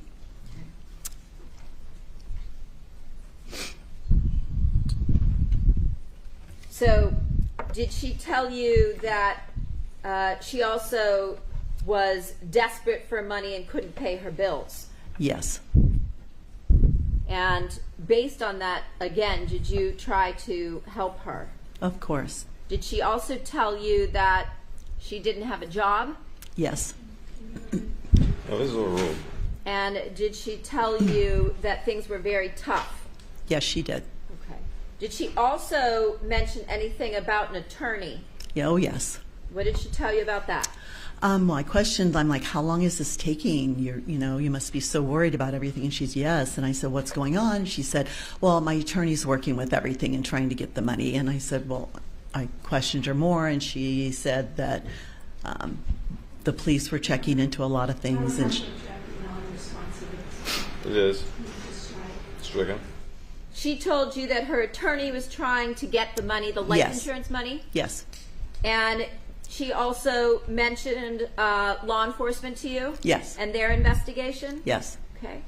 And did she tell you that she was going to Canada and would speak with you from Canada? Yes. During the time that she was at the dealership with you in February and March, did she make calls to what she told you were her attorney? Yes. Okay. And was that on a cell phone? Yes.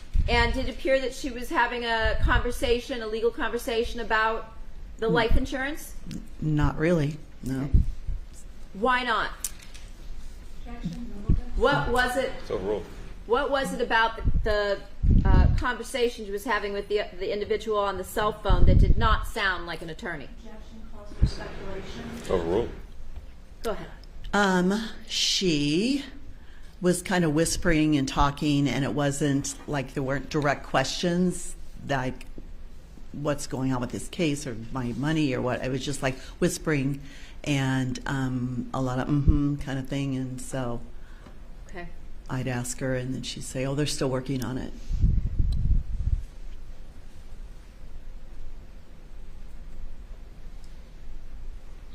Did you actually talk to her after that one time while she was still in Canada? Are you asking me, did I talk to her while she was in Canada? Yeah. Yeah, I did. Okay. I thought I did. I don't even know. I'm sorry? I thought I did, but right now I don't really know, but she said she was there. Okay. So in other words, when she spoke to you, she told you she was in Canada? Yes, she did. And before she returned a third time, did you speak to her again by phone? Yes. And was her tone or demeanor any different than when you had spoken with her and seen her at the dealership prior to that date? When she called me that time, she told me that she had gotten the money, and I said, great. And she said, I want to come in. Do you want me to go further? with the conversation. Okay. Do you want me to say more? Yeah, I just want your answer. Okay, so she said, I'm going to come in. I got the money. I said, okay, great. I said, okay, we're going to figure out how you can keep that truck. And then she said, well, we decided the kids don't want the truck anymore. And I was just, I mean, I was kind of appalled because I thought. Sustained. And Stricken.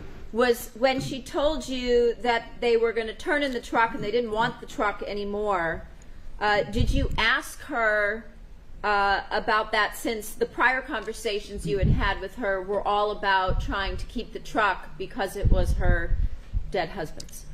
Yes. I mean, it was all about trying to keep the truck. Okay. And so when she said that, I was like, what? And then I tried to talk her into keeping it. So did you ask her if the kids would be upset or devastated if she turned in their father's truck? I did. No, I did. This is true. I did. I told her I did. Okay. And what did she say? She just said, well, no, the kids, we decided we don't want it. The kids don't want it, so, but I need a car, so I'm just going to turn it in. I'm going to get a new car.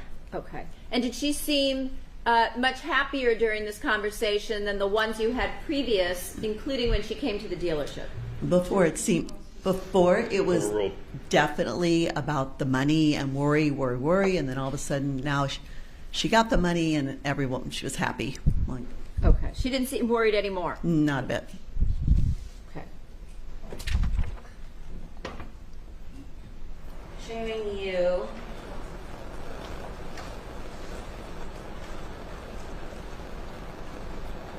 Exhibit 210. After your message that you sent to her saying, I just want to see how you were doing, hope your financial advisor was able to assist you, did she then respond and say, I just spoke with Ford Credit and they said to send a death certificate to them.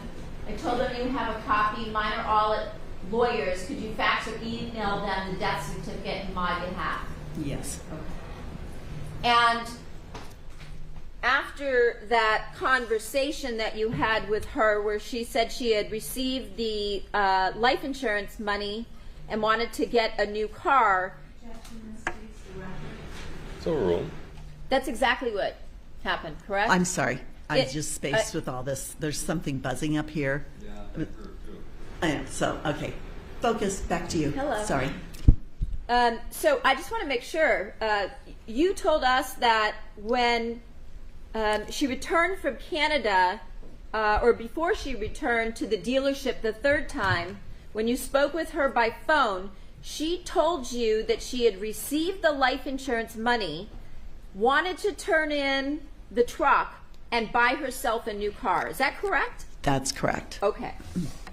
After that, did the defendant come in to the dealership to meet with you on April 3rd of 2017? Yes. Okay. And at that point in time, did she reiterate to you that she had received her husband's life insurance, it had just taken longer than she had expected? Sustained. Yes. What did she say to you? Yes. Everything took a lot longer than I expected, she said. And I said yes. And she said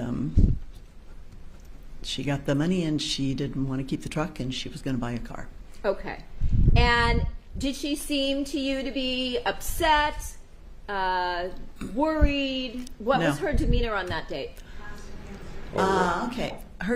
On that day, her demeanor, she was very happy. And I was still trying to tell her to keep the truck. Okay. So you guys were going in two different directions. Okay. And at that point in time, did she begin looking at new vehicles on the lot to purchase? Yep, she did. Did you, given her prior expressions to you about being broke and not having any money and being desperate for money, ask her what her budget was so that you could assist her in choosing a vehicle that would be appropriate? Yes, I did. And what did she say when you asked her what her budget was? She said she didn't know. Okay. And so initially, what did you do? I said, okay, let's go out and look at the cars. So we went out and I started with like a Ford Focus, a cheaper car. And we drove that, and then she said, oh, not this. And then we went to the next car up, and we drove that. And it kind of went on for like 4 hours or 5 hours. I was with her. We drove all these cars. And we finally got into up to the Mustang. She decided she was going to go that route. And she wanted a convertible. We finally found a convertible. We drove. And you know, her demeanor then, she's like, oh my God, I feel like Thelma and Louise with you. So we, you know, she was happy, and I'm like, okay. And then she's like, but I don't want this car. I don't like the color. What color was it? I don't, Doesn't matter. It's like a silver. It wasn't didn't black. like the color of She the wanted a convertible. black one. Okay. So we didn't have a convertible in that. So we did have the GT in black. She wanted a black vehicle, and did she also want a certain color rim? Yes. Oh, yeah. The rims were really important. She got the black rims, and you know, she wanted to upgrade on that. And I said, yeah, okay. Okay. And during the 4 to 5 hours that she was with you driving cars, did she keep leveling up to more expensive options? Yep. We drove every car. Okay. And did she make any phone calls in your presence during that day? Yes, she did. She made several.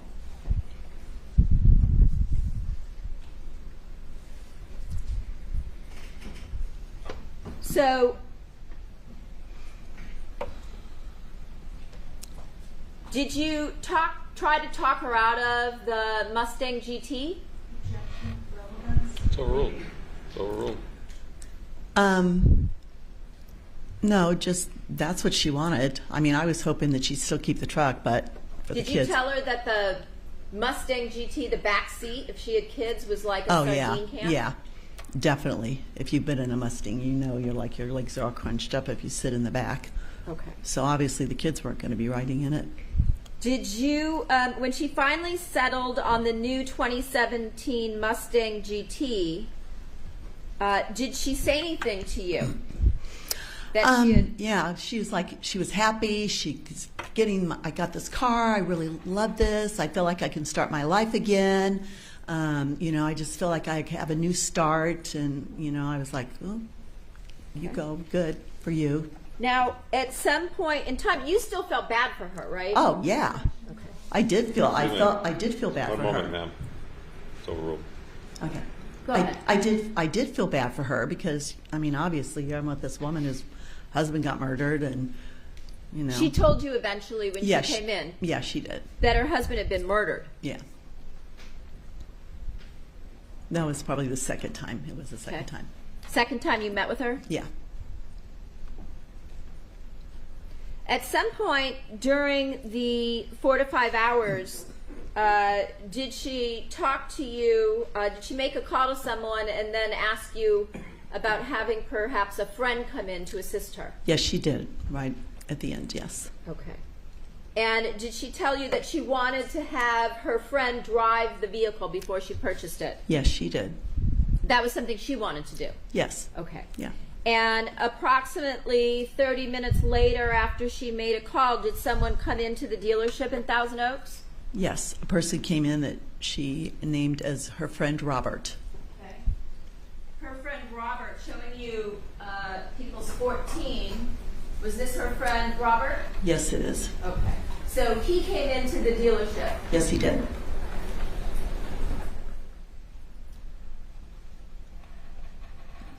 And at the point in time when he came in, were you guys out on the lot? Were you sitting in an office? Where were you? We were in the office waiting. Okay. And did she introduce this individual to you in People's 14 as her friend Robert? Yes, she did. And did she tell you and Robert that it was important that he liked the vehicle as well? Yes. And at that point, did you engage Robert in conversation? Yes, I did. Just typical, like, you know, what do you do? And did the defendant tell you that he was a cop in New Orleans, but he quit? Yes, she did. Okay. Once the defendant told you that he had been a cop in New Orleans, Did you ask him questions about that? Overruled. I did ask him questions because I love New Orleans. And I said, oh, that must have been a tough job. I know that it can be tough in there. And he said, yes. And I said, so where did you work? Like in what parish or what ward? And he just said, all over. I go, oh, really? Did you work in the 9th Ward? And I have friends that live in the 9th Ward that are musicians, and it can be, you know. And so he didn't even know what the 9th Ward was. And so I just thought, okay, this is a total lie. I don't know why this is happening. And So at that point, did you ask him if he was still a cop or whether he worked Yeah. in the LA area? yeah. And he said he was in between, and then he said something about doing some security work. Okay. And at that point, did the defendant tell you that she really wanted her friend Robert to drive the vehicle? Oh, yes. She Oh, did okay. want him to drive the car. They went back and forth. Please, please, I want you to drive the car. No, it's okay. It's going to be your car. No, no, it's really important to me. I want you to drive the car. Well, it is what Non-responsive. One happened. moment.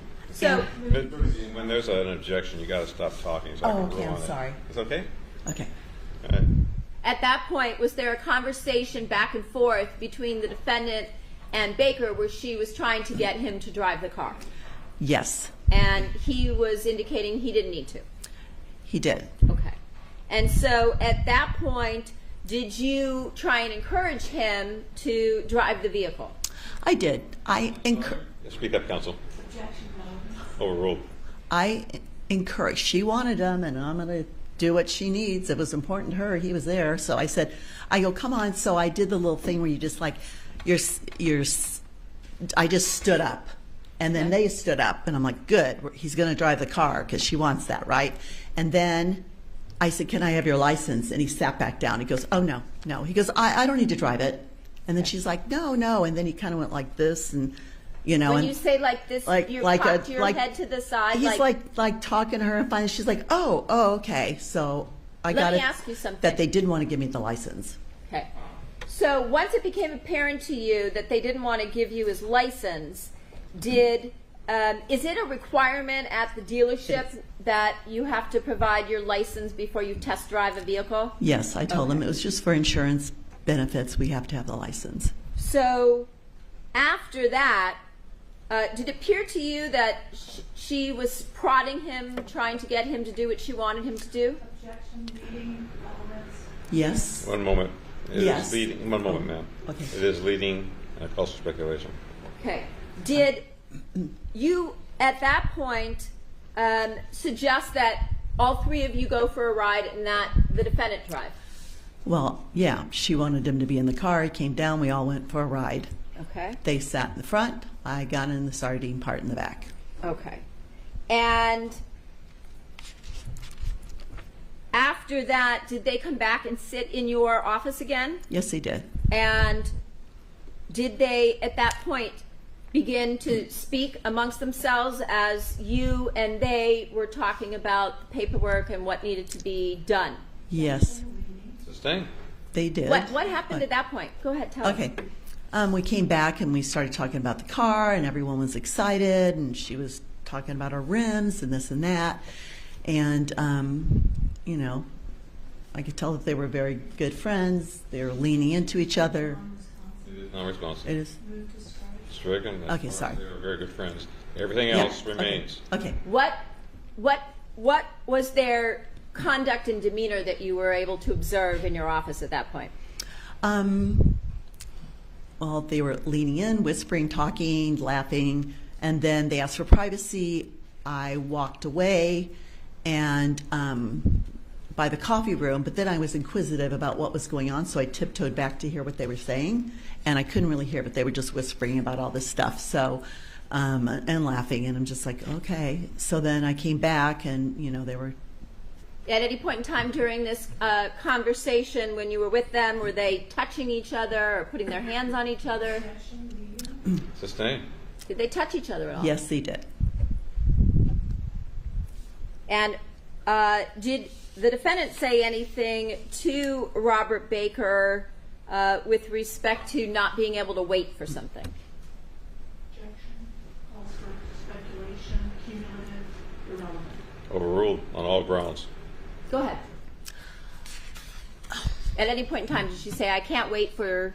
Oh, okay. So I could feel the intention. I know, but she said, "Well, I just can't wait till we. Well, you know, you're gonna love driving it," kind of a thing. So Okay.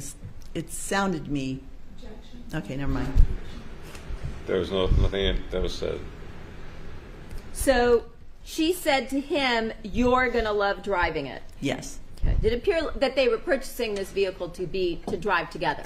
Oh, Sustained. Did she indicate in front of you that he was also going to be driving the vehicle? yes.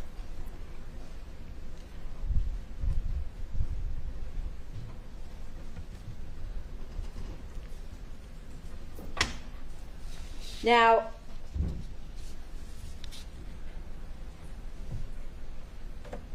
once there was an agreement on pricing, did the defendant then meet with somebody in your finance department? Yes, after we get everything together, they go back to finance to Steve, was the guy at the time who was doing finance.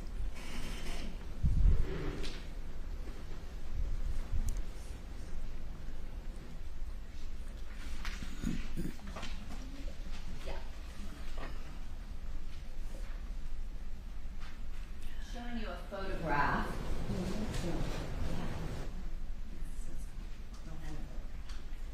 Showing you 209 photograph. Was this the vehicle that you sold to the defendant? Yes, it is. And it had a red interior? Yes.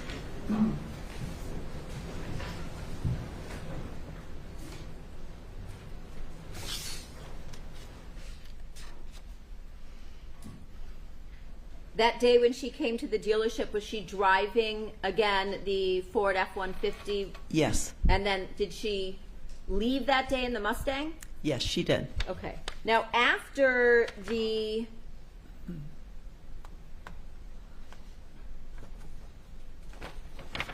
paperwork was filled out, did you talk to her about sitting around in the car so that you could program or pair her phone and teach her about some of the features in the vehicle? Right. When you sell a car, One moment, ma'am. It's overruled. Yes. when you sell a car, you have to afterwards put on the plates. You go over everything with the car. This is, pairing your phone and all those things. So there's little points that we're supposed to do and go through with everything. Did you do that with her? No, they were ready to go, and she didn't want to go through anything. And I said, "Oh, well, just let me help you with the phone, or just this and that." She said, "No, he'll help me," meaning Robert. So I said, "Okay, well, you can come back at any time, and I'll help you. Like, have it for a week, come back, whatever, I'll help you."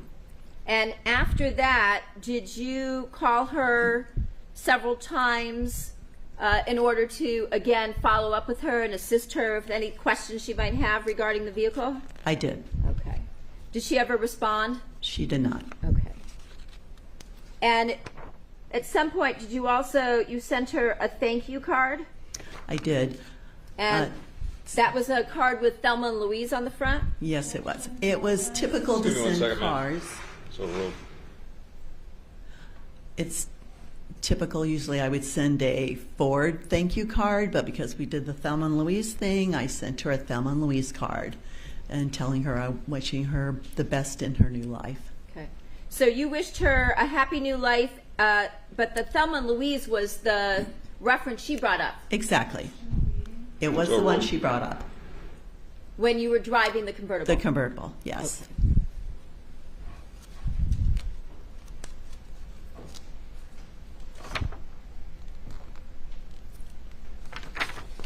I have nothing further. Burke.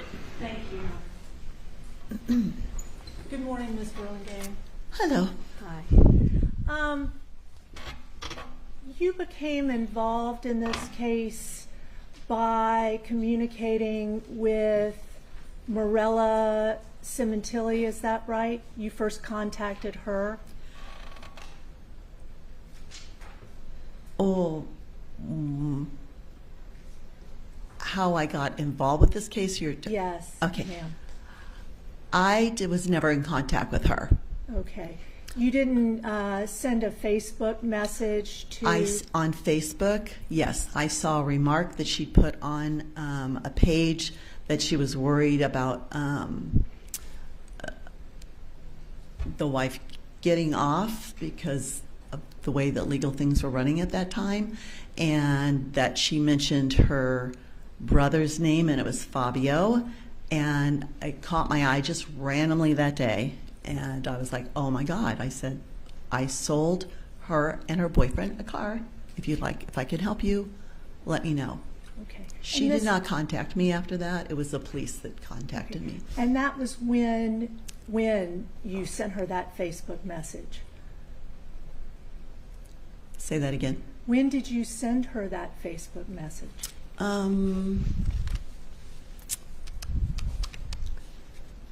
It was obviously after I knew about it, so it would have to be in the summer, that summer.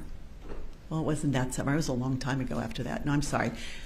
I have no idea when it was. It was right when the case was going to start happening, and it's been delayed so many times. So it was a couple of years ago. A couple of years? It was, yeah, it was like COVID time. Around COVID time? Yeah. Okay. And you had been watching media coverage about this case? Well, no. I was sitting on the couch. I'd broken my arm, and that's why I wasn't working. And I saw up next, Fabiano murder case arrest, and I went, oh my goodness. So I took my phone, and when it came back from commercial, I videoed it, and it showed Monica's face and her boyfriend's face, and I was like, oh my God. And so I sent it to Caesar, and I said, look at this. Okay, so you sent it to Caesar Avile? Uh-huh. And he was your manager at the time? Yes. Okay. And did you send it to anybody else? I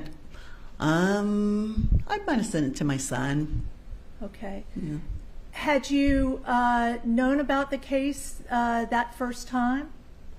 That was the first time that I knew about the whole thing. Okay. Was what I saw it on TV. And what you saw on TV, how did you go from that and sending those videos to contact with Morella Sementilli?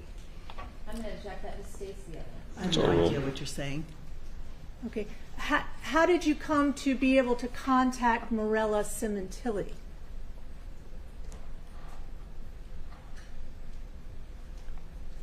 I just saw a Facebook post, and I just remarked to her that I would help. Okay. Were you just scanning Facebook, or was there something that directed you to information about the case? Yes. Okay. It was on the Recall Gascon page at the time, and there were many people having a lot of trouble with mothers crying about this and that, and what was happening with the legal system at that time. Okay.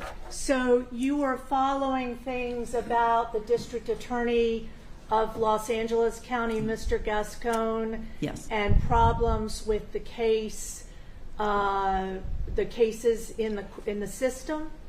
Yeah. Okay. And you were reading on that page about Ms. Sementilli's prosecution in court?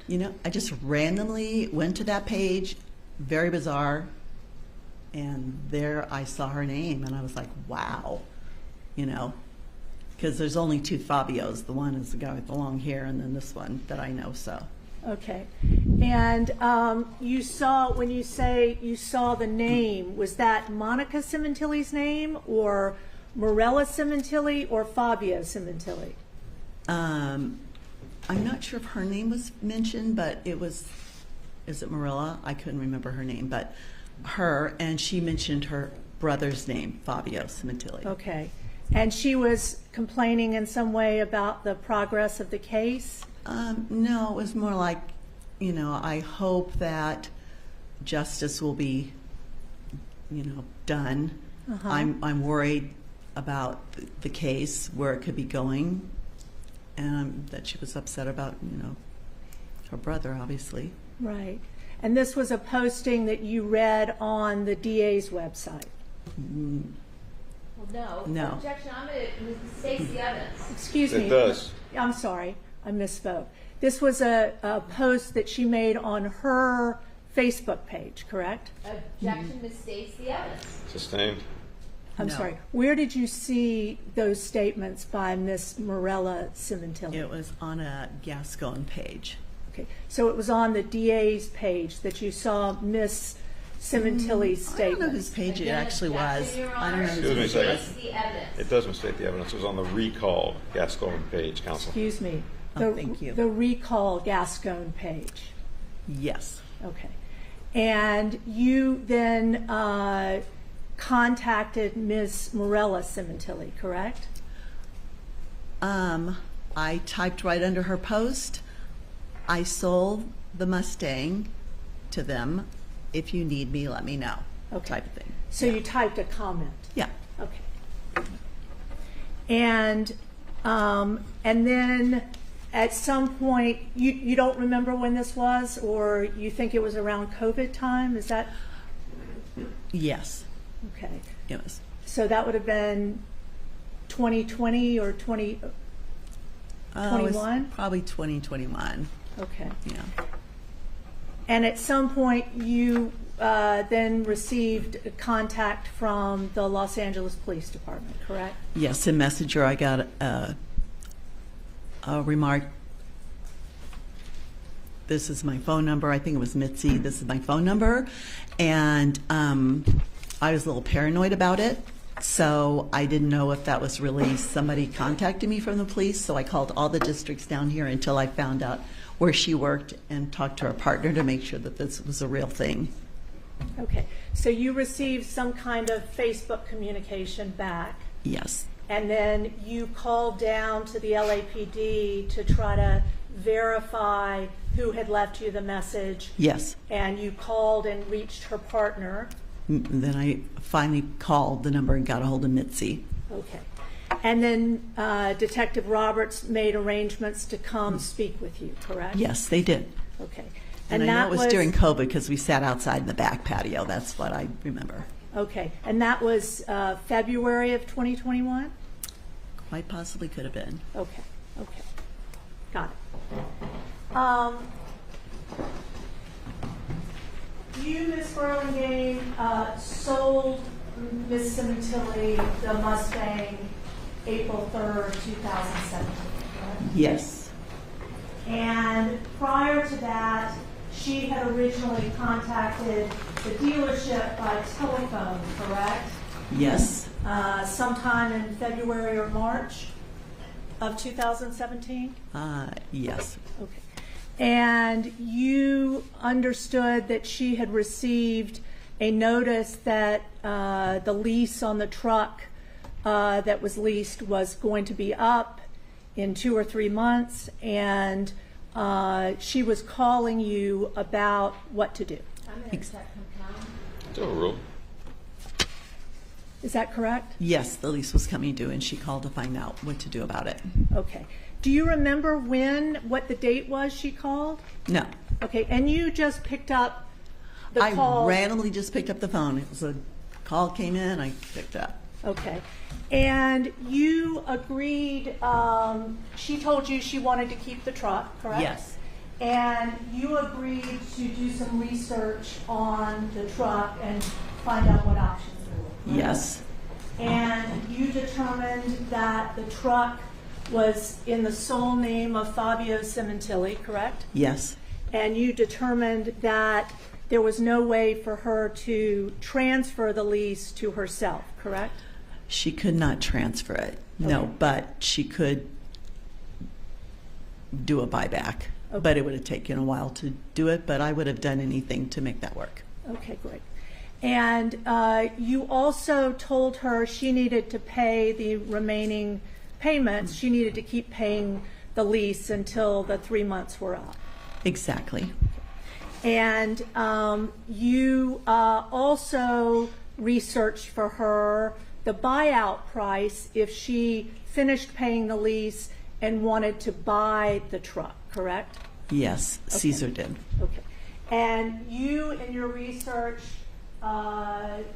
you told her you had spoken to legal, I guess that's legal at the dealership, and that she could buy out the car, the truck, but not at the price of $30,000, but at a price of $44,000. Correct? It was not going to be the price that it normally would have been if she was on the lease. She would have had to pay more, and I can't tell you exactly what that number was. Understood. And you then, did you offer her any other option other than to buy out, after paying the final payments on the lease, to buy out the vehicle for whatever this higher price was than what the leaseholder would have normally gotten? Did you offer her any other options on the lease? No, I don't think there was another option. Okay. Take our lunch and recess until. You were asked on cross-examination about contacting somebody through a Recall Gascon Facebook page. Do you know who, in the question it was asked if it was Morella Sementilli. Do you know whose post you responded to? No, I don't. I was just agreeing because I don't know. It was one of the Sementillis because it was maybe she had a different name. I don't really know because it was a sister. I knew that. She said she was a sister. Okay. And then Fabio's name was in there. Okay. But she didn't ever contact me or anything. Okay. So you never communicated with her after that one comment you put on in response to her post. Exactly. On the Recall Gascon website. Right. Okay. And that was something, as you said, from one of the sisters that was talking about wanting justice for her brother's murder. Right. And that was a website of victims and surviving victims' family members that were posting on there. Yes, it was. I'm sorry? Facts, not evidence, calls for speculation. So we'll rule on that ground. Okay. So we'll rule on that ground as well, counsel. Anyway, so that was the only time that you had any contact with anybody relating to this case, correct? Yes. Until subsequent to that, Detective Mitzi Roberts reached out to you. Yes. And then came to the dealership. Nope, to my home. Oh, okay. Yeah. And that would have been on February 11th of 2021. Yes. Okay. And you know that because there's a statement form, correct? Right. I signed everything in. Okay. Yeah.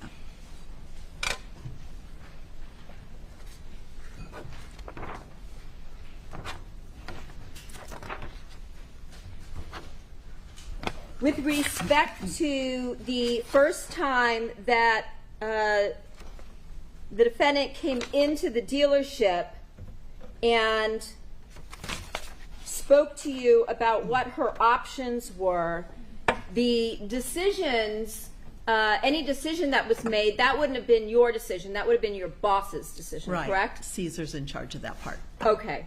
So you discussed with her the options, but then it would be Caesar's job to make a decision. Yes. And were you aware that she also had a meeting with Caesar?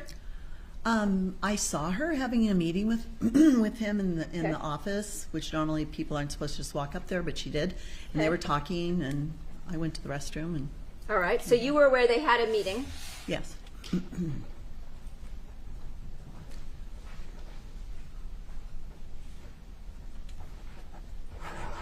And were you aware that Caesar told her that she didn't have to make any more payments on the vehicle, that he was going to waive or write off any of her remaining payments.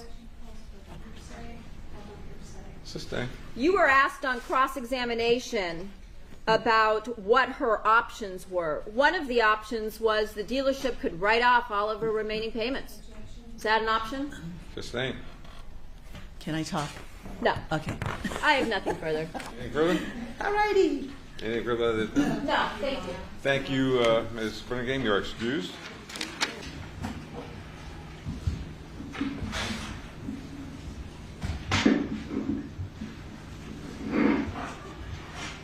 And for the record, say and spell your first and last name, please. Roger, R-O-G-E-R. Last name Brown, B-R-O-W-N. You proceed. Thank you. Good afternoon, Mr. Brown. I'm going to ask you a few questions from the time frame back in 2017, okay? Okay. All right. Well, first of all, let me ask you, Shirley Peoples 14, do you recognize that person? Yes. Who is that? Robert Baker. How do you know Robert Baker? I met Rob in 1997, and we used to play racquetball together. We used to play chess together. I used to run a strip club, and he used to manage porn stars. Okay. Wait, this is back during what time frame that you ran the strip club? Oh, this was like from 97 to 2005.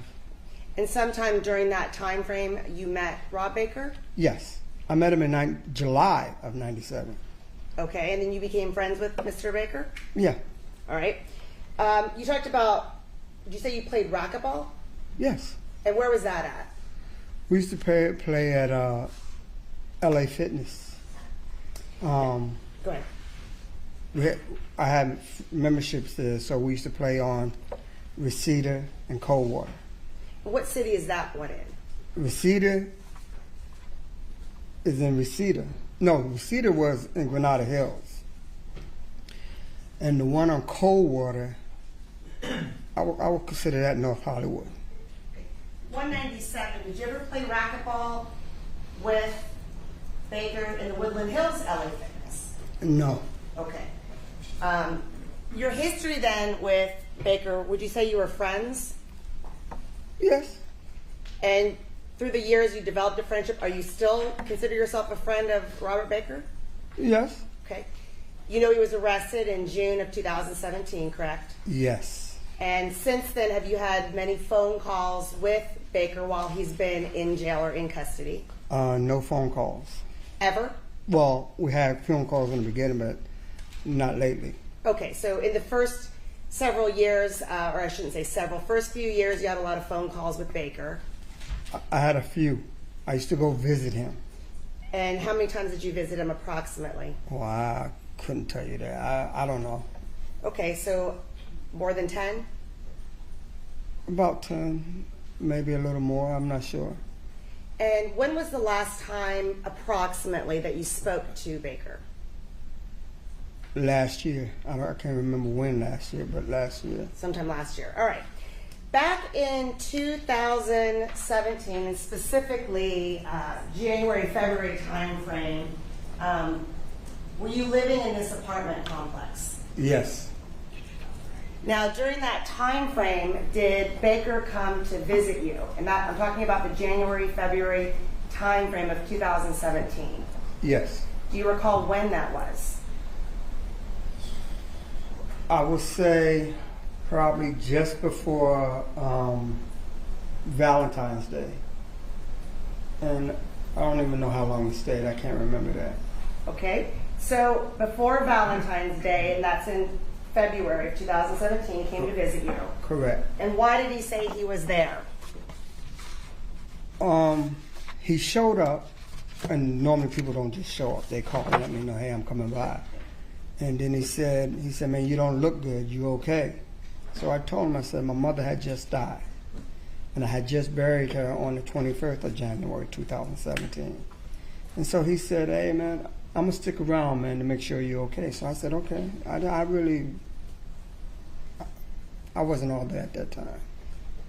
because you were dealing with your own family issues. During this time frame, then in February of 2017, this initial visit when he showed up at your apartment, did he call you first? No. Okay. And when he showed up, then did he tell you about anything that had happened about somebody dying or being murdered, anything of that nature? No. Now, when he first showed up at your apartment in February of 2017, initially comes in, did he tell you if he was dating anyone? I already knew he was dating someone. When did you know he was dating someone?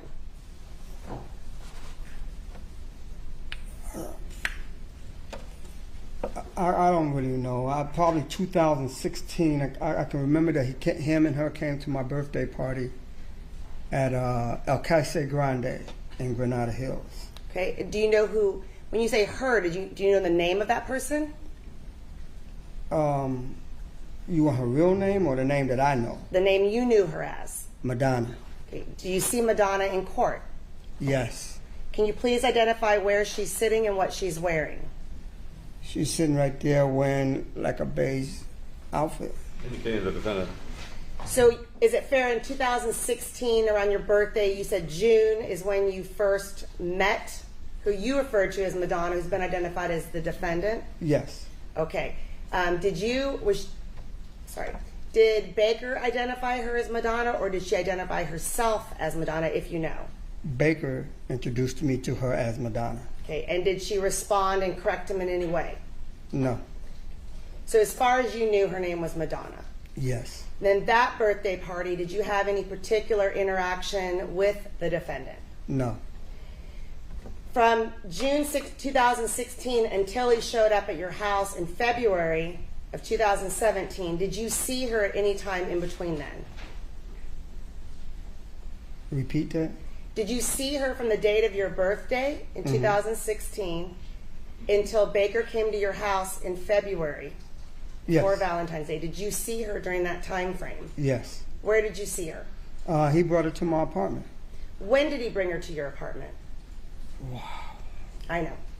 Estimates. I know it was February 2017. I can't tell you the dates. So February 2017 is when he showed up and said he was going to stay with you, right? Yeah, he said I must stay here for a couple of days to make sure you're okay. Before that, had he ever brought her to your apartment? No. So that was the first time, and we'll get to that in February? That he brought her to my apartment? Yes. Okay. So now in February, when is the first time that you saw her again since your birthday? He's at your February. apartment. Okay, he's at your apartment. Then what happens? He came by, and that was it. Okay, so did you go somewhere to meet her? Did I go somewhere to meet her? Yes. Oh, yes, I did take him to meet her at a Starbucks. And was there any interaction that you had with her there? No. After that, did Baker stay with you then for approximately a week or 5-7 days, something like that? Something like that. Okay. During that time frame, did he bring the defendant over to your apartment? One time. And when was that? Was it during the day, at night, if you remember? I can't remember. I think it was the evening time. Did she spend the night, if you know? No. Was she there for a long time, if you know? I don't know because I went to sleep. Now, is this a one-bedroom or a two-bedroom that you have? It's a one-bedroom. Okay. Where did Robert sleep then when he stayed there? On the couch. Okay. The time that she was at the apartment then, anything unusual happened that caught your attention, that you remember? No. Did you have any interaction with her, talk to her in the apartment? No. So where were they if you had a one-bedroom? I was in the bedroom, they was in the living room. Okay, and you went to sleep? I went to sleep. So you don't know what time she left? No. When you woke up in the morning, she was gone? Yes.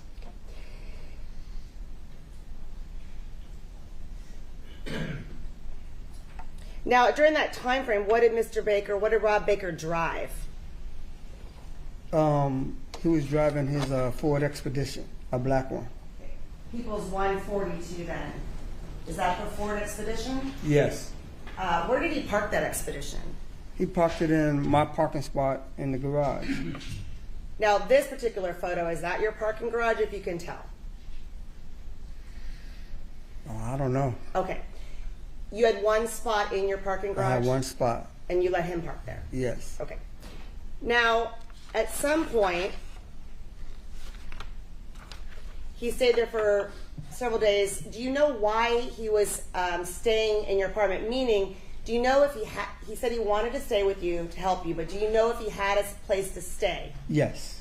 And where did he stay then? I think it was off Winnetka and Independence.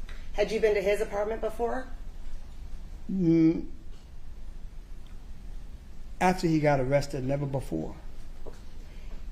Now, as of the date that he's staying with you then, when he left, did he tell you where he was going? No. Is there a reason why he left your apartment?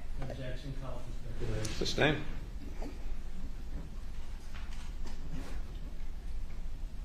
So he stayed with you for 5, 6, 7 days, right? Okay, the reason why he said he was staying with me, he said, man, you don't look good. Are you okay? I told him that my mother had just passed away. And I told him that we buried her on the 21st of January, 2017. He said, hey, man, I'm going to stay with you a few days just to make sure you're okay. After those days ended, do you know where he went to go stay? I would assume he went back to his apartment. I'm sorry. Object and your son can call speculation. Sustain. Okay, so you don't know where he went after No, I he don't. left. Sorry, thank you. But you stated that you went to his apartment on Independence after he got arrested. Is that correct? Correct. What did you go there for? We went to get some of his stuff, you know, from, who was his roommate? I think his roommate name was Anthony. We just went to get some of his items. You said we went to get. Yes. Who did you go with? A friend of mine. Okay. And why were you getting some of his stuff? Because his room was going to be, somebody else was going to move into his room. So you knew the roommate and you coordinated with the roommate, Anthony Bailey? I didn't know Anthony Bailey. I met Anthony Bailey that day we went to get the stuff out of the apartment.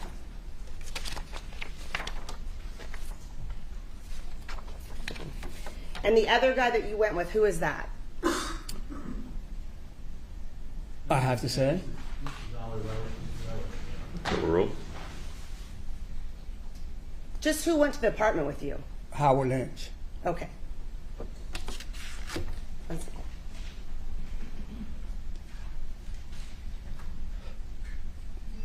One moment.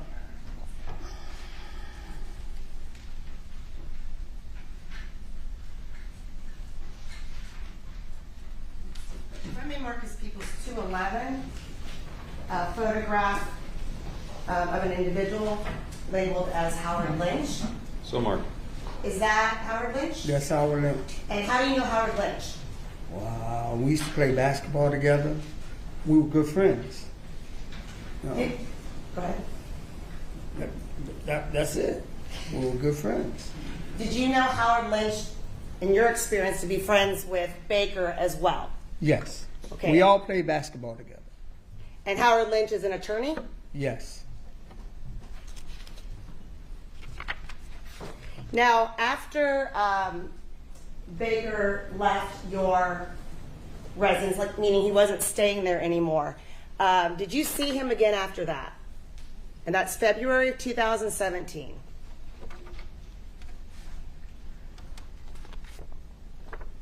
I can't remember. At some I would assume I did, but I can't remember. Why do you assume you did? Because we all used to play basketball together like on a Saturday. So after he left your place from staying there in February of 2017, you're aware now that he was arrested in June of 2014, correct? Yes. Between that time, if you remember, do you know if you saw him? 2017. Ah. Right. I really can't remember. I'm not sure, but I would assume we did because we used to always play basketball on Saturday. I'm going to object to the subject speculation. Sustain. Were you visited then by the police at your apartment complex that I just showed you up on the screen? Yes. And can you explain how that came about? Wow. Objection, no foundation. Go rule. I was somebody in the complex, I can't remember who, told me to call the guy in New Directions. I said, "Oh, I'll just go down there." They said, "No, call him." So I called him. He didn't pick up.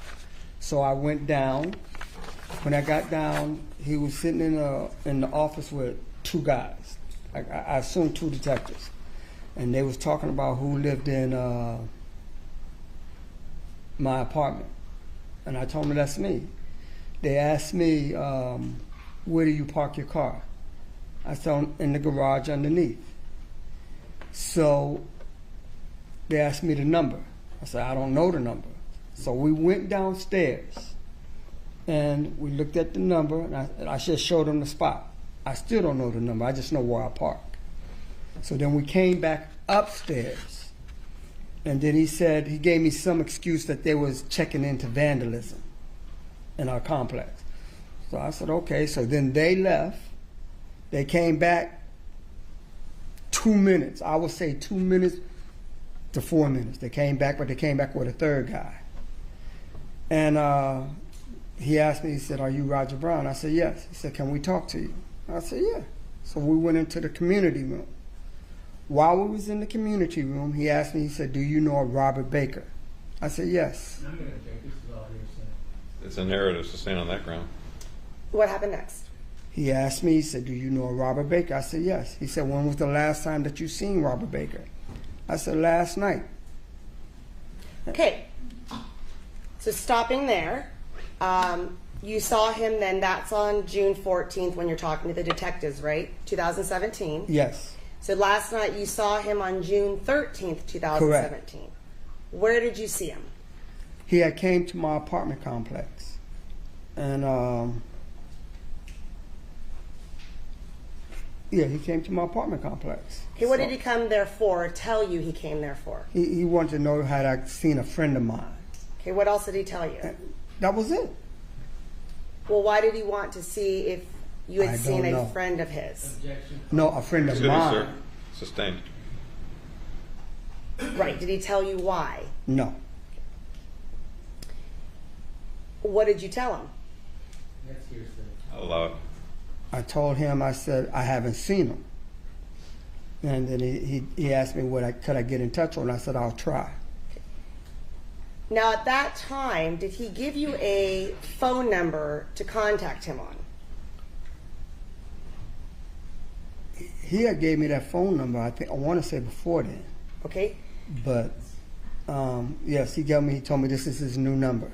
so he gave you a new number. Yes. Now, how did you take that new number? Did you write it down? Did you put it in your phone? What did you do?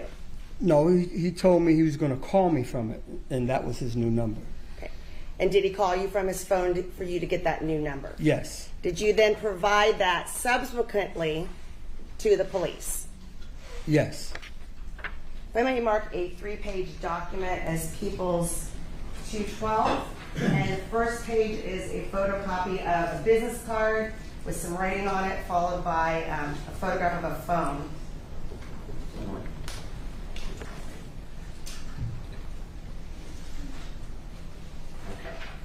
I'm going to show you page 2 of this. I'm gonna zoom That's the in. number. I'm sorry? That's the number that he called me from. Okay, so we'll clear on that. So, did you send this? This is actually a photograph of the phone. Did you send this to the police detective? Yes. And is that your writing above it, serial number at LAPD? Yes. Okay, so this number 1-747-888-2168, that's the number that Baker called you on and told you was his new number. Correct. Did he tell you then, and this is what time frame when this phone call happened?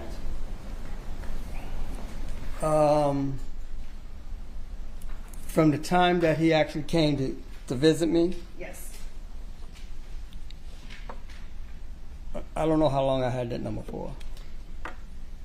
just in a perspective, in February, did he give you a new number when he came and That's stayed the with number you? that he gave me in February. Okay. So from February until you sent it to the police on June 14th or 15th of Yeah, 2017. they asked me, did I have another number on him? And I told them yes. And that's the number that you communicated with Baker? That new number is what you used for him? That was the number that I was using to get in touch with Rob Baker. Okay, yes. thank you. What about his old number? Did he ever tell you that he was switching back to his old number? No. Still roll.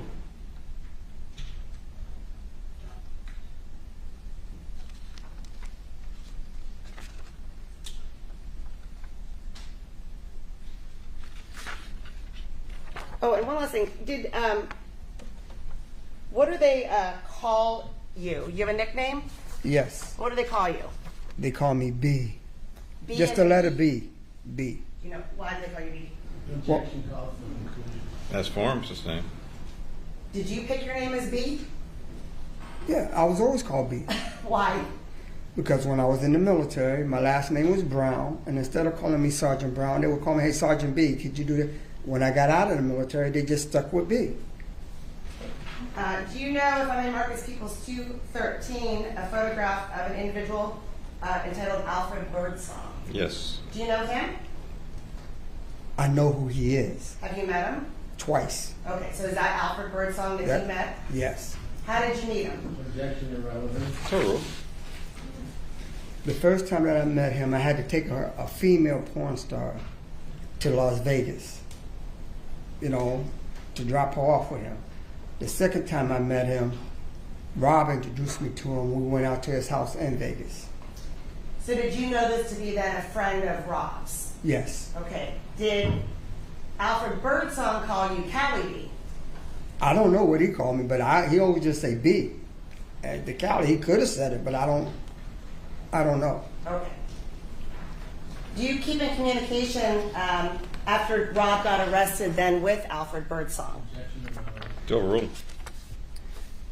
Yes, but not like. Okay, let me explain this. Objection not any question. There's no question. Can I answer? Do you keep in contact with Mr. Birdsong, yes? Yes. Regarding what? Objection, that's irrelevant. It's overruled. When Rob was in jail, I was the only one that was going to visit him. And while I would visit him, I would give the report back to everybody else that knew Rob. If he was in good spirits, stuff like that. Okay. Who were you reporting back to? You said everyone. Like I was talking to Bird, all his friends, all our friends together, like, you know, like Howard, people that, you know, we all knew. I don't know everybody, but, you know, but I would I would let them know the day that I was going to visit Rob, and then I would come back and I would say, hey man, he's good, he's doing good, his spirits are high, you know, like that.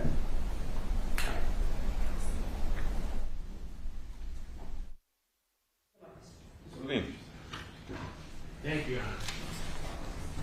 Mr. Brown, you prefer I call you Mr. Brown or B? B. I will. Mr. Brown, the last time you saw Mr. Baker before you saw him in jail was June 13th, 2017. Is that right? June, say that date again? June 13th, 2017. No. Well, what date? He wasn't in jail then. No, I'm saying the last time you saw him before. Before he went to jail. Yes. Let me straighten it out a little more. The police saw you on June 14th, 2017, correct? Correct. Did you know why they were there? No. This is when you went down to New Directions, you said? That was on the 13th. I went down there, but New Directions didn't tell me why they were there. What is New Directions? That's a veterans organization that, where I live at, it's the Veterans Village. Most of us that live there are veterans. So I'm sorry, you were living there at the time all this was happening that you discussed today? Yes. Because you're a veteran, correct? Yes. Of the Air Force, correct? Yes. Well, thank you for your service. Let me ask you this. When did you first meet, well, let me go back. So, the day before the police came to interview you, they interviewed you, right? Yes. You saw Mr. Baker. The day before, yes. Is that at night or during the day? It was like midnight, like between 5 and 7. Were you expecting him? No, He hadn't told you in advance he was coming? no, When was the last time you'd seen him before that night? I don't remember. Well, you said you saw him around Valentine's. Well, I know we used to see each other play basketball. Okay. Specifically, you said you had seen him around Valentine's Day of 2017, correct? I said he came to my apartment during that time. You had been back east for the death of your mother, funeral and so forth, correct? Correct. You had no plans to see Mr. Baker after the funeral, did you? After my mom's funeral? Yes. No. Okay. You had been friends with him for some time, since 1997. Is that July about right? 1997. Okay. So he just showed up on Valentine's Day or near Valentine's Day, which was a couple of weeks after you got back from the funeral, correct? Correct. Okay. You weren't expecting him. I wasn't expecting him. And when he showed up, you had a conversation. He said he didn't look too good, He correct? said I didn't look too Right. And you told him why, because your mother had just passed away, Yes. right? And he said he was going to stay with you a few days just to kind of Keep an eye on. keep an eye on you. Okay. That was unexpected, but you let him stay, right? It was unexpected, and I just said okay. I wasn't, It was fine with you. Yeah. Okay. And he stayed about 5 to 7 days, right? To be honest with you, I don't know how long he stayed, but it was, in February. Well, I mean, you know how long he stayed because one day you woke up and he was gone, right? Well, he left. He told me he was going back to his apartment, I think. I'm not sure. I can't Okay. remember. If I said you told the police it was about 5 to 7 days, would that refresh your memory that he actually stayed in your apartment and slept over? Does that sound right? That could be right. Okay. And during that time, you saw Monica Sementilli, who you knew as Madonna, lady at the end of the table. You saw her a couple of times, right? I've seen her on my birthday in 2016. Okay. Rob had brought her by the apartment one time, but I don't really remember too many times that I've seen her. You don't remember much about her other than you saw her, correct? Correct. You had no conversations really meaningful with her? Correct. And it was just that she was with Rob? Correct. One was at Starbucks, I think you said? Yeah, it was a Starbucks. And then there was one time at a restaurant, correct? That's where I had my birthday party. Yeah. Okay. And other than that, you've never seen her before or since until today, is that right? Correct. Okay. So after Rob stayed with you 5 to 7 days, he left eventually, right? Yes. Did he tell you he was going to leave today or the next day, or did No. you just looked and he was gone one morning? He just up and left. And the next time you saw him turned out to be the night before he was arrested, right? Yes. Did you didn't know that at the time, obviously. Did you No. know? Did you know the next day, June 14th, 2017, he was arrested? No, I didn't find that out for like a couple days after. And how'd you find that out? I was home one night sitting there watching the 11 o'clock news, and on the news, Rob Baker and young lady over there showed up on the news. Okay, and the news was that they had been arrested. Correct. Okay. You had no idea that was going to happen, correct? Correct. You had no idea what Mr. Baker was arrested for until you saw the news, correct? Correct. He had never discussed with you getting involved with any case or any crime or any criminal activity, right? Correct. And when you saw him back in February, you didn't see any marks on him or any bruises or anything like that, did you? I really got to say I don't remember, because I remember the cops asked me that, and I said I don't know. Okay. I was in that frame of mind right there. Do you know why you were called to testify here today? No. When did you find out you were going to be a witness in this case? I had got noticed the first time that I had to show up April the 2nd. Of this? Last year. Last year, not this year. And then I showed up, and then they said, well, they didn't say nothing. They just I never got to talk to nobody. I was here that day, and then, you know, they sent us home, but then they said that it was being pushed back. Okay. But did you know what the questions were going to be when you testify, what they want to ask you about on the stand? The questions. Well, did you talk to the district attorney, either of the district attorneys in court today? Lady sitting here, did you talk to them before today about what your testimony was going to be about, or what questions you were going to be They didn't tell me what the questions were. They just asked me, do I remember certain things? Okay. But they didn't put no questions in my head. I understand. And what things did they ask you, if you remembered? He asked me, did I remember sending the text message to the police officer with the phone number? And I told her, yes, that's my handwriting. And you talked about that here today, correct? Yes. Was there anything else that you were going to testify about today, if you knew beforehand? Beforehand? I didn't know nothing beforehand. So when you got up here, you just knew you were going to be asked questions about Mr. Baker, correct? I didn't think I was going to be asked questions about Mr. Baker. Okay, but you were, and you answered them truthfully, correct? Correct. Let me ask you a few things about Mr. Baker. You met him in 2017 about, is that right? No, I met Rob Baker I mean, in 1997? Correct. Okay. And so when you met him, what was he doing? He was managing porn stars. What was your occupation at that time? I was running a strip club. Okay. And Mr. Baker, he was in porn, is that right? Pornography? I know he was managing porn stars. I didn't mean acting, I mean in the industry. Correct. And you tell me what his position was, if you know, his job was in the industry. He was a manager of females. Manager of female pornography stars. Yes. Is that right? Did you know whether he was married or not? Legally, I didn't know. Well, but then I found out that one girl might have been his wife, but I'm not sure. Is that Dee? No. That's Nikki? Nikki Fairchild. Nikki Fairchild. Didn't you tell the police when you were interviewed that he was married to someone named Dee? No, I told the police officer that I assumed he was married to the girl named Dee. That's how I met him and Dee the first time together. And Dee was a dancer for you? No, she was a porn star. Okay. So you met both of them back in July of 1997. Okay, and then you don't know if he was married to her or not? I don't know if he was married to her or not. But you do know at some point after that he was married to Nikki Fairchild? Yes. When was that? Wow, I don't know the date that they got married. I don't know the date. I just knew that they were married.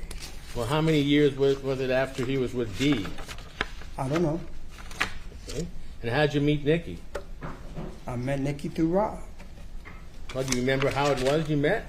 He was managing her at first, but that's all I know. And you were managing, or did you own one of the biggest strip clubs in California, right? I was managing one of the biggest strip clubs in California. What was the name of that strip club? Bob's Classy Lady. Okay. And at that same time you were friends with Baker, correct? We was becoming friends, yes. And did you then remain friends after that? Yes. He also managed other porn stars, is that right? Yes. You mentioned names like Carmen Luvana. Lacey Duval. Okay.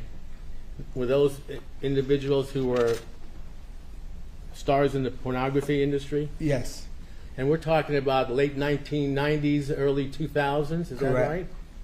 When did you stop managing the strip club? I left in 2005.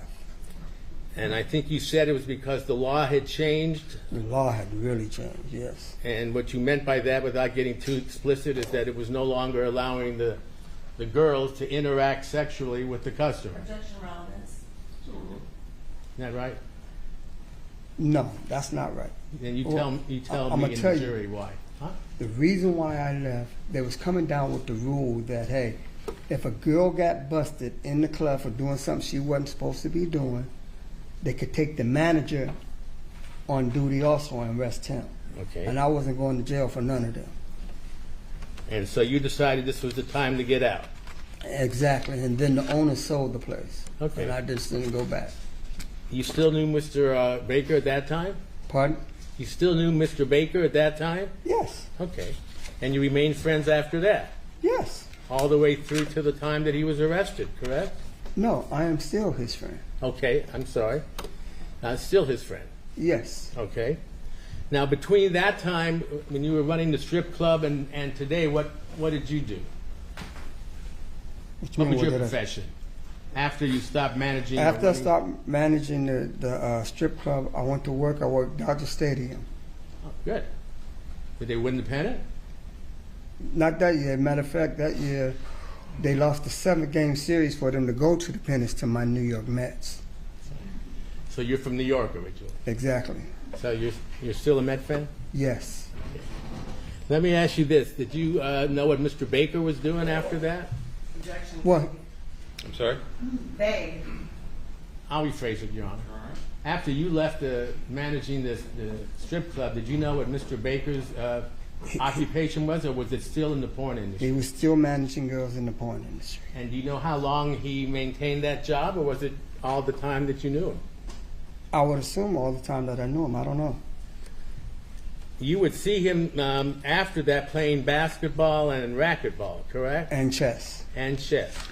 Did you ever see him socially? In other words, go out to dinner with him? No. Did you ever see him with other women besides Nikki and Dee? Objection relevance. No rule. Yes. Give me an example when you would see him with other women. When he was like, you know, if he was trying to become their manager, he would always, you know, he'd be with girls that he was trying to manage in the business. All right, good-looking women. Exactly. He was quite a ladies' man, wasn't he? Well, that part, I would probably say yes, I guess. I don't know. I didn't pay that kind of attention to him. Well, you paid attention to him when you saw him, right? No, we was competing when we saw each other. Okay, but I'm talking about socially, when you saw him with other women. No, I wasn't. Well, you're trying to make it seem like I was jealous or something. No. Oh, no. No. Certainly not jealous of him now. I wasn't then either. Okay. Did he seem to have a way with women when you knew him? Yes. And they kind of flocked to him like the bad boy, good girl, bad boy, something like that? Relevant speculation. Sustain on the second ground. When you saw him with women, who did most of the talking, Baker or the women? Objection relevant. Sustained. How many women would you say you had seen him with in your lifetime? I mean dating. Dating? Dating, going out on a date socially. Well, see, that's a hard question to answer. Well, do your best. Okay. If you ask me how many girls that I seen that he was dating, I would probably say 2. But he would be out with other girls to market them, you know, to introduce them to people. What does that mean, to market them? You know, like trying to get them jobs. You know, like, okay, in my club, we used to have features every weekend, Thursday, Friday, and Saturday. And they would perform on stage Thursday, Friday, and Saturday, 3 shows a day. What kind of performance? Like dancing. Okay. You Here know? in L.A.? Yes. Okay. And so, you know, most of the girls in the business, that's how they made the bulk of their money. Not just doing movies like people assume, but they were features at clubs. Clubs here in California, Miami, wherever. They were featured. And Mr. Baker was right in the middle of that industry, correct? He would, yes. He would try to get his girls to feature at different clubs and how much money they can get. Okay. And he was still doing that, as far as you know, until he was arrested, correct? I assume, I don't know. Objection speculation. Sustained. Stricken. How regularly did you see Mr. Baker in 2017 before the time he came over on Valentine's Day? We used to play basketball together on Saturdays. Every Saturday? Almost every Saturday. Until I stopped playing. but then I used to go watch. Did you know who he was dating or married to, if he was, during that period of time? I don't know. Did he ever introduce you to any girlfriends or any women he was with? Two girls that I met that I know of was Dee and Nikki Fairchild. And do you know if Nikki was still married to him in 2017? I don't know. Do you know who he was with if it wasn't Nikki in 2017? I don't know. You know where he lived? Off Winnetka and Independence. Had you ever been there? No, not until the date that we went to get his stuff from out of there. And that was after he was arrested? Correct. So you had a steady sports date with him, either racquetball or basketball, up until the time he was arrested in 2017. Is that right? Or chess. Or Yes. chess. And who else played with you? Or football? No, basketball. I mean basketball? Yeah. There was Anyone you've mentioned here today? well, me and Howard, you know, it used to be about like, could be like maybe say 12 to 16 people, Okay. right? And we play 5-on-5. If you lose, you come off, and the next 5 come on. Yeah, I know. And I'm we always losing. I know. I didn't know all of them, but I know who they are. Okay. So, socially, what were you doing in those days? Did you have a wife or a steady girlfriend? Objection relevance. Sustained.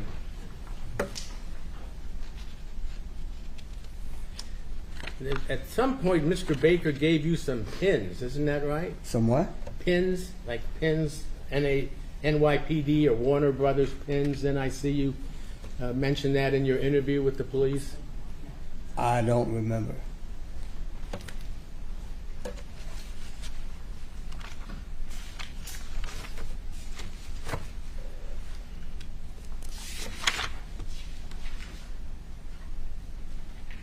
You had a little keychain you showed the police, is that right? I don't remember. May I approach, Your Honor? Mr. Brown, would you take a look and read to yourself? This is page 40, line 28 to line 1, page 41. Could you just read those few sentences to yourself?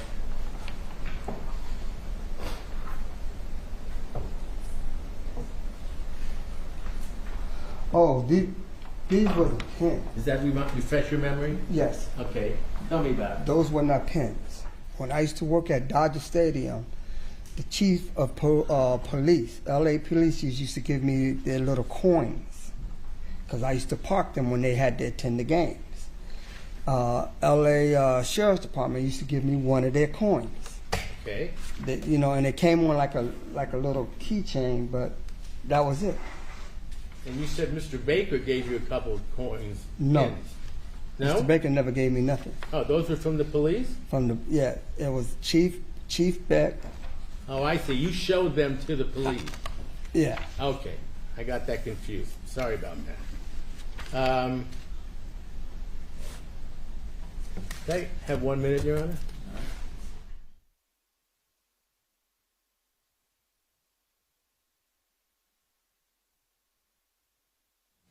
Thank you, B. It's been a pleasure. Thank you. Any redirect? Yes.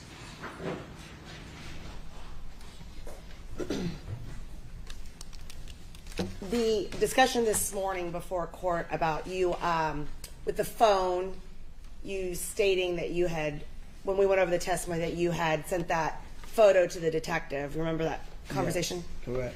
With me. Yes. And the defense counsel was with us. Correct. Okay.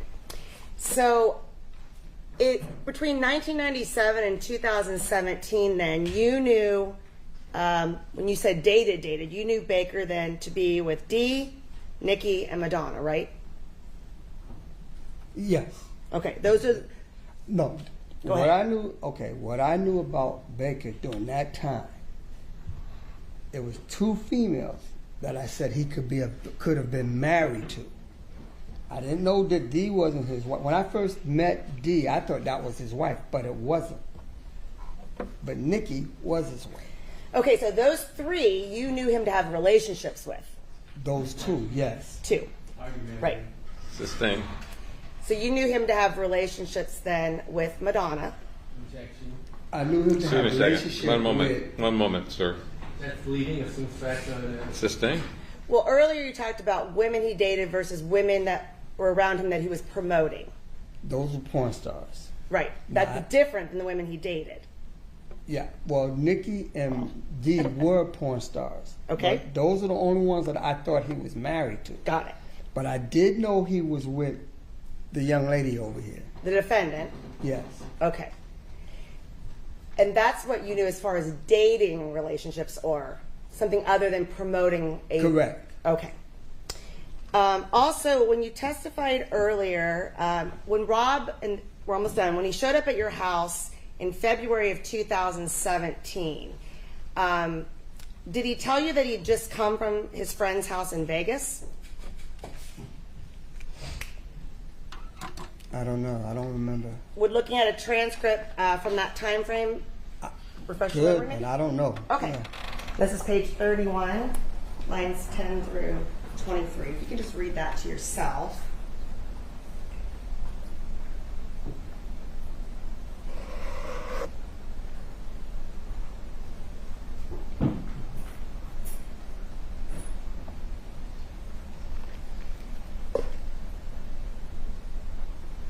Okay. He might have. Okay. I really can't remember. Okay, so, That's a possibility. and when you said his boy, did you need the page? I'm sorry. I'm sorry. 31, lines 10 through 23.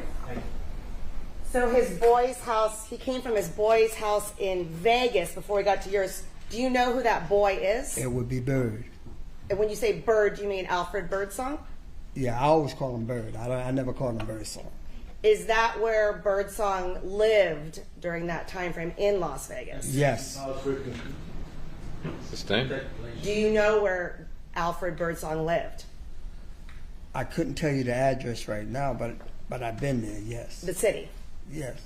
What city did he live in? Oh, No, I bet. Did he live in Las Vegas? I'll allow it.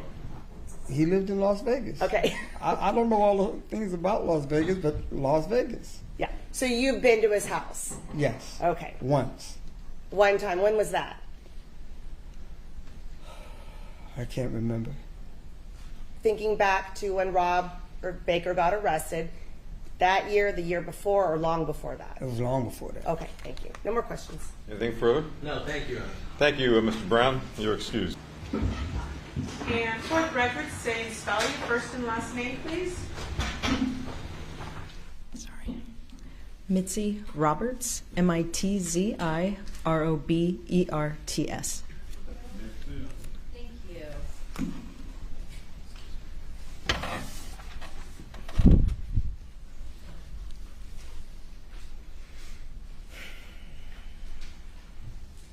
Detective, can you tell us how it is that you are currently Currently, I am employed as a writer producer for a police procedural series on Amazon called Ballard, which is a spin-off of a series called Bosch, which I actually also worked on for 10 years before it was canceled. And so you work with now with Michael Connolly, Yes. who's based his new series Renee Ballard on you. Loosely. Before you became, before you started work on the Renee Ballard series, how were you previously employed? I was a detective for the Los Angeles Police Department for 29 years. And can you tell us about, well, first of all, what was your last assignment before you retired? I was the officer in charge of the cold case unit. Cold case homicide unit? Cold case homicide unit within robbery homicide division. Okay. And how many years did you run that? It was a little over 3 years before I retired. And prior to that, where were you assigned? I was assigned to the homicide unit within robbery homicide division. How many years were you assigned to the homicide division? Trying to remember. I think when I went back, I was at the cold case unit for cold case homicide for a unit, and then I went to the what they call the homicide special section in, I believe, 2013 to about 2021. So 8 years. Okay. And prior to working the homicide special section, where did you work before that? The cold case homicide unit within robbery homicide division. And before that, did you also work sex crimes? Yes, the at the time it was called the rape special section within robbery homicide division. All right. Approximately how many homicides would you say you investigated over the course of your career? Personally investigated or assisted?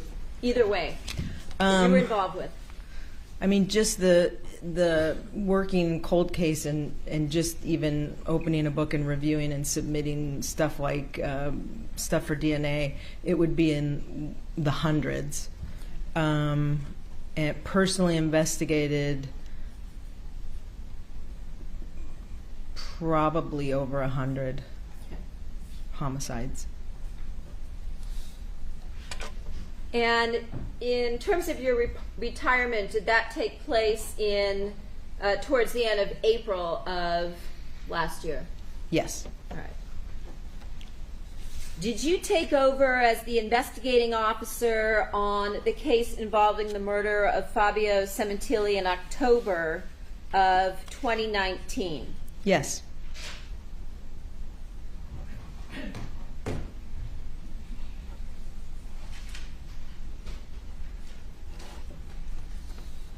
When you took over this particular case, did you have conversations with the Detective Tellis and Detective Gable, who had handled the case prior to you? Yes.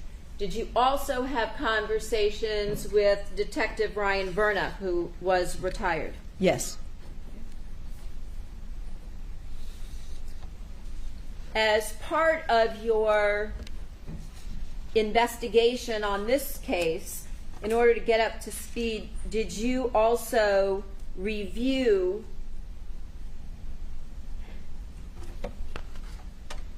hundreds of thousands of documents?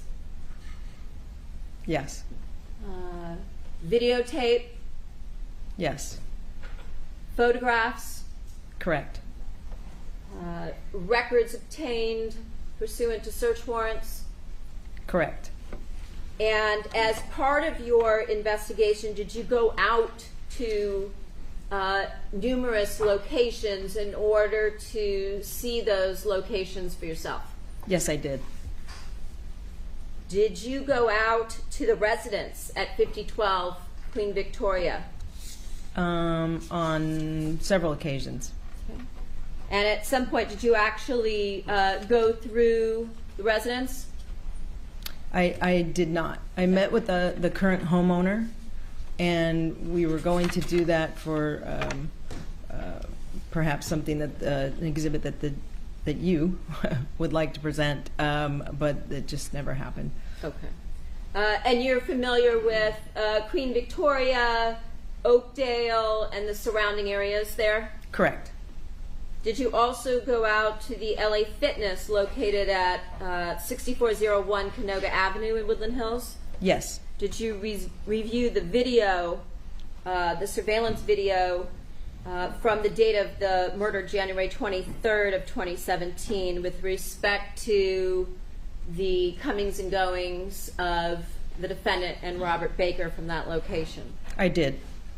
Did you also go out to the Target shopping center located at 20801 Ventura Boulevard in Woodland Hills? I did. And did you go out to that location on numerous occasions? Yes.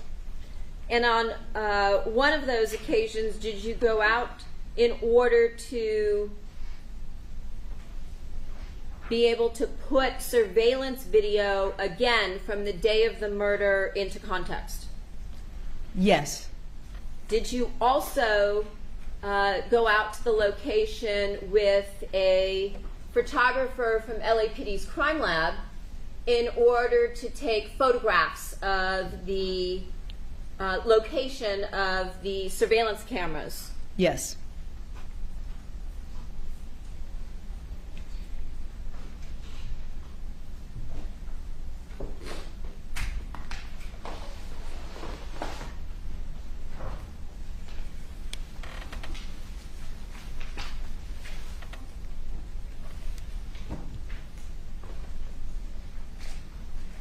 In addition to that, did you do an investigation inside the store by speaking to security personnel to see if you could obtain records of any purchases by either the defendant or Baker on the date of the murder? Yes, I did. Did you also review the surveillance video regarding Robert Baker's visit to that location on January 23rd before the defendant arrived into the parking lot? I did. And did you also review surveillance video relating to the defendant once she entered the lot? Yes. Did you also review surveillance video with respect to the defendant reparking her vehicle? Yes. Did you review surveillance video with respect to Robert Baker reparking his vehicle to the back of the lot? I did. Did you review surveillance video showing the defendant going in and coming out of the target location? Yes. There's no foundation. Still ruled. Yes, I did.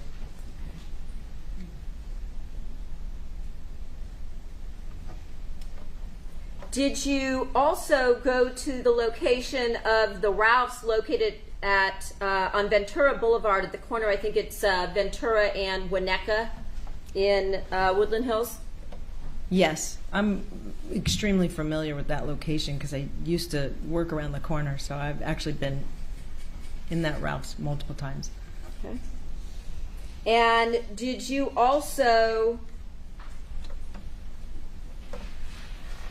drive from the location of that Ralph's, I think it's at 260 Ventura Boulevard, to the Sementilli residence at 5012 Queen Victoria? Yes, I did that on multiple occasions. Okay. And what was your purpose in doing that? I wanted to, I changed up the route, but I wanted to determine how long it would take to drive in different types of traffic situations and stuff, to drive from the Ralphs to get to the Queen Victoria residence. Okay.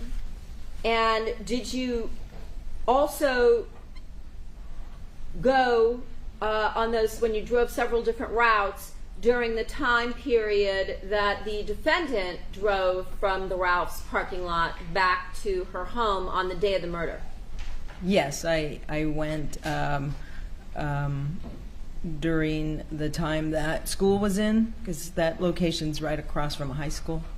And I remember that it would get a little busy when the students were leaving. Of course, this was a little later in the day, around the 5 o'clock hour. But I did drive it during a weekday at around the time that. What was the result, regardless of which route you took? It never took me longer than 5 minutes.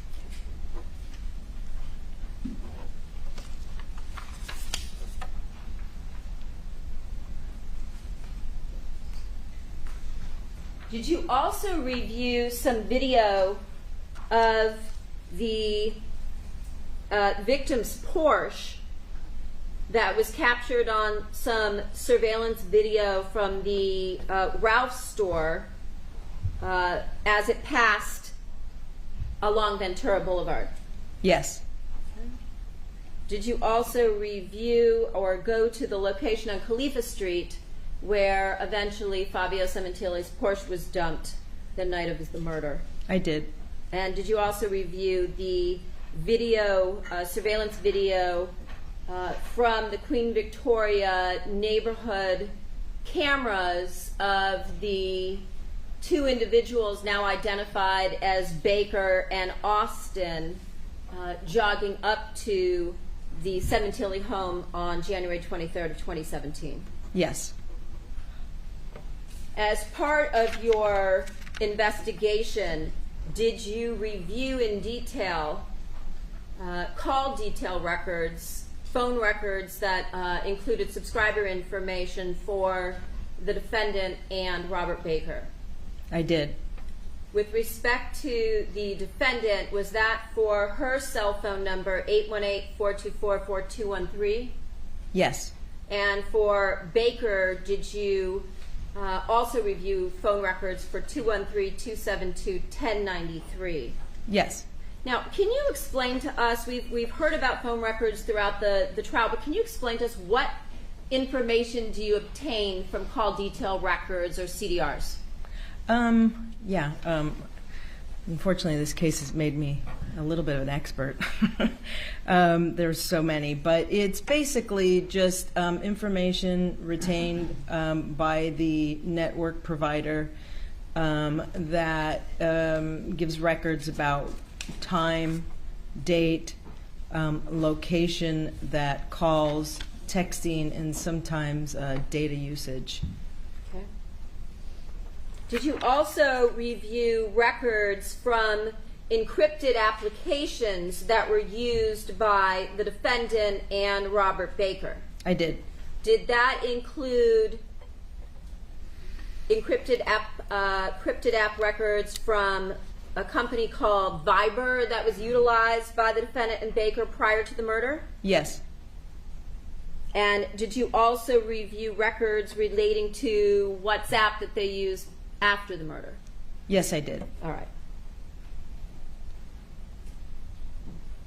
In terms of these encrypted applications, in your experience, were encrypted applications commonly used by criminals in order to prevent law enforcement from being able to discover the content of their communications? Objection, no foundation, speculation. Overruled. Yes.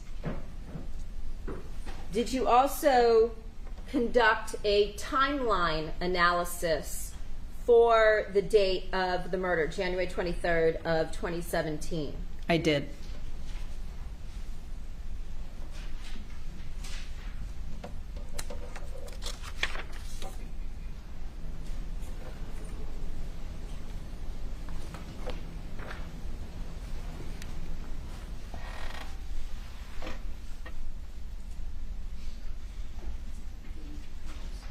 Did you create a communications timeline based on your review of call detail records and the Viber records, in this case, for the date of the murder?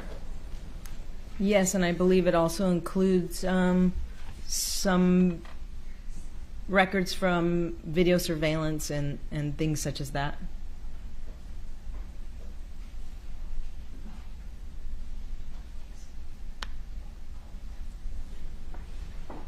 I'm going to show you what's been marked previously.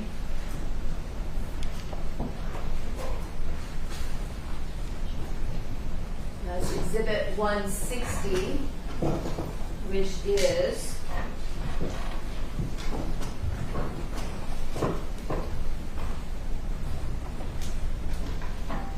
four pages in length.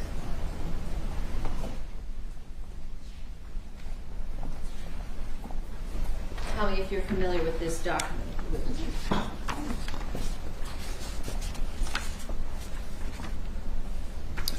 Yes, this is the timeline that I created. Okay. Now, did you also work with me along with a graphics design expert to create a timeline of what you reviewed in terms of the evidence of January 23rd of 2017 in order to create a demonstrative exhibit for the jury. Yes, I did. No foundation, Your Honor, no expert. So rule. Did you provide him with various records and surveillance video, including the timeline you created that we see in Exhibit 160? Yes. Did you provide him with video from, for instance, the LA Fitness surveillance video we discussed? Yes. Did you provide him with video from Target? I did. Did you provide him with the surveillance video from the Ralphs? Yes. And the Queen Victoria jogger video? Yes. Your Honor, might this be a good time to take a break, or we just need 5 minutes to set up? We're going to take our recess. Your Honor, I have a PowerPoint presentation that is for the day of the murder from 6 in the morning till 10 at night. I believe it's been saved onto a flash drive that's been previously marked as Exhibit 158. 158? Yes. Thank you. All right. Detective Roberts, what we see on the screen in front of you, and I also am going to point out, I believe there's a pointer around there. Here, this thing. Oh. And it extends. And you can, I'll ask you certain questions and ask if you can show us what that means. But the top left corner where it says Sementilli Residence, what does that section of the presentation indicate? That at 6 in the morning at this timeline, that is the people that we know were in the house at the time, which was basically the entire family at the time. It doesn't necessarily represent where they were in the house. It's just where Ed Cozen placed them, but they all are in the house. Ed Cozen, who is seated here to my left, is the graphics design expert that you worked with, and as we talked about just before the break, provided him various records and surveillance video and information to be able to create a timeline for the jury on this case. Correct. All right. And at the bottom of the screen here, we see that it goes from 6 a.m. until 10 p.m. So that would be for the day of January 23rd of 2017? That's correct. And the timeline that we see represented in the center of the screen, where it says 6 a.m. and then 8 a.m., that would be relative to the highlighted portion in white that we see on the bottom timeline. Is that correct? Yes. Okay. So within this timeline, color-coded for various events, does that include the surveillance video relative to the day of the murder of Fabio Sementilli? Yes, it does. All right. So let's start. Could you please? All right. Now, what do we see here in the top right corner? That comes from the Viber records, and so at 6:50 with 19 seconds in the morning, Monica sends a Viber message to Robert Baker. Okay. And is that also represented on the timeline that we see in the center of the screen, where it has a purple section that says Viber and an M with an arrow towards B at 6:50 and 19 seconds? Yes, and it will look like that throughout the presentation when Monica sends a Viber message to Robert Baker. Okay. And if it's the other direction going from Baker to the defendant, then we would see the red highlighted area that appears to be originating from her phone towards his phone. It would be the opposite. That's correct. Okay. If you could move to the next. Okay. And what is it that we see here represented in a peach color at 7:29 in the morning? This is at, actually on mine it says 7:28 a.m. Sorry, I can't see. Isabella, the daughter of Fabio and Monica, is leaving the residence in her vehicle. And I believe there's an embedded video. Yes, there is. Play that, please. And what do we see here?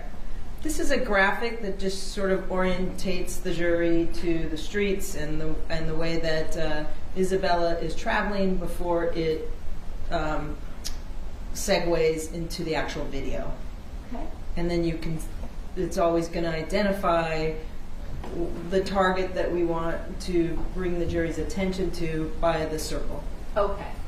And in this, we know that the surveillance video we've already heard testimony from the day of the crime, was an hour fast. So is the actual time represented in the bottom left corner where it says 7:28 a.m.? That's correct. We've pointed out the correct time in. There were numerous videos where the timing was off, and we adjusted, and always the timeline is in the correct time as the day went. Okay. And was this, in fact, Isabella's vehicle leaving that day from Queen Victoria, taking a right onto Oakdale? Yes, correct. And that's represented inside of the circle? Yes. Okay. If I can have the next, please.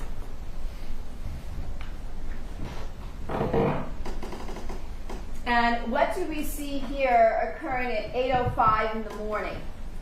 So the green color is the color that Ed chose to represent the housekeeper. That was Delia Rivera? Delia Rivera. And she arrives at the Sementilli house at 8:05 a.m.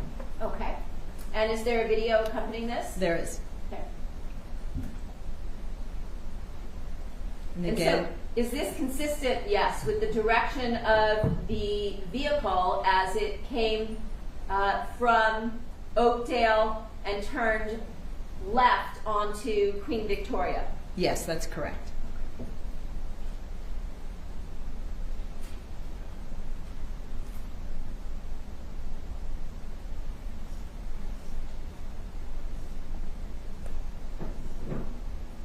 Okay, we can move to the next one, please. And what do we see here on the timeline at 8:33 in the morning? 8:33 and 38 seconds. Robert Baker sends a Viber message back to Monica, and Baker, when he Viber messages throughout this presentation, we'll see him in the green. Okay. And then, as you mentioned before, the cell phones up in the top right hand of the presentation now shows that he's reaching out to Monica.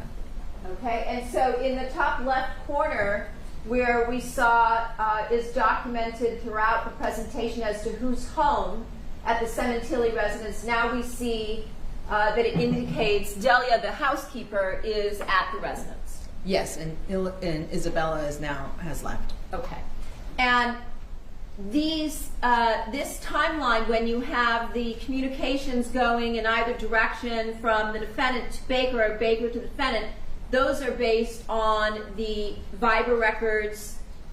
Is that correct? That is correct. And also based on those Viber records is that timeline that you created that we've already talked about, that is Exhibit 160, correct? That's correct. All right.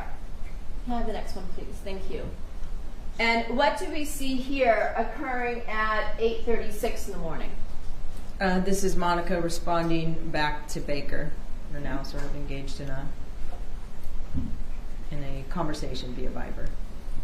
Right. And then can you tell us what we see in the next communication at 8:37? It's Baker responding back to Monica. Okay.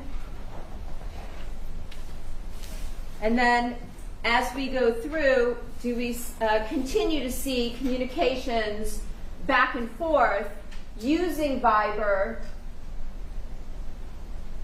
within the PowerPoint throughout the day? Yes. Okay. And if we could have the next one. Okay, now the timeline has moved to, the white portion is during the 9 o'clock hour. That's correct. And what is, let's see what the next communication is. What do we see here? So there's still part of this back and forth Viber messaging. This is Monica responding to the mess. I assume responding, just sending a message to Communicating Baker. with Baker. That's correct. All right. So the communication originates with this one from her, and the next one. And that's the same. Just 7 minutes later, Baker sends back a message to Monica. Okay. So in the top left, we still have the same individuals at the Sementilli home, correct? Correct. All right. And again, we have Monica corresponding with Sorry, could we have Baker? times on each one of these? Sure. This one is 9, I believe. What time? It's okay. Sorry. In 9:08 and 2 seconds. Thank you. Okay. The next one. And a follow-up message at 9:08 and 16 seconds, Monica to Robert Baker. Okay. 9:10 and 2 seconds, Baker responds to Monica. All right. At 9:10 and 33 seconds, Monica responds back to Baker. Okay. 9:12 and 03, Baker responds back to Monica. 9:12 and 59 seconds, Monica responds back to Baker. 9:14 and 23 seconds, Monica sends another message to Baker. 9:15 and 8 seconds, Baker responds back to Monica. And I'm going to ask you now, does this pattern of communications between the defendant and Baker continue throughout the day, but for specific time periods where there's no communication between them, such as when they're together at the LA Fitness? That's correct. All right. And can we move on to the next one? Thank you. So I don't have to read every single one. So communications going back and forth between them. Yes. All right.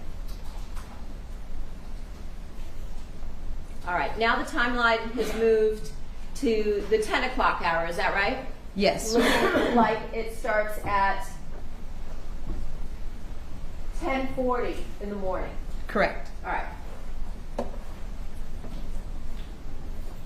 So again, the same pattern of communications between the defendant and Baker, does that continue? Yes, it does. This is a message from Monica to Baker at 10:41 and 48 seconds. And then again, the back and forth from The Baker back. to Monica? That's All right. correct. If you could just do it a little quicker.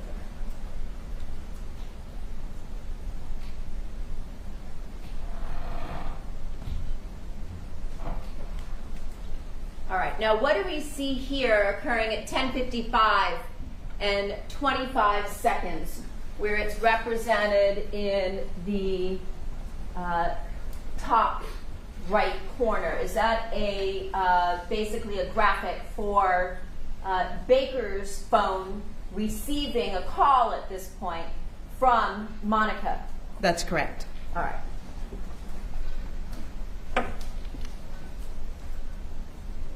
And again, corroborating what we just saw with respect to what's on Baker's phone, at this point, do we see represented a outgoing call from Monica at that same time period?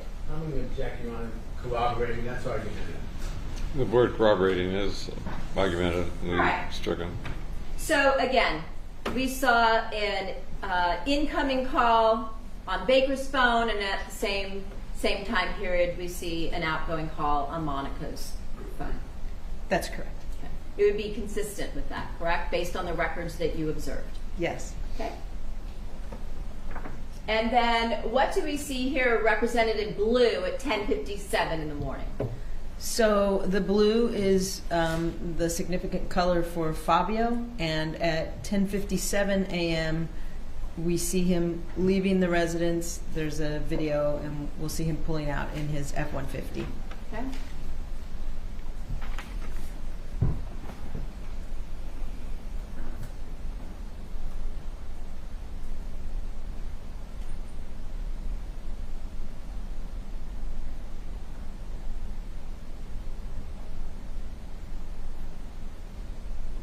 All right, so we came down Queen Victoria and then took a right on Oakdale, the same path that we saw Isabella leaving earlier. That's correct. All right, and let's see what we have next.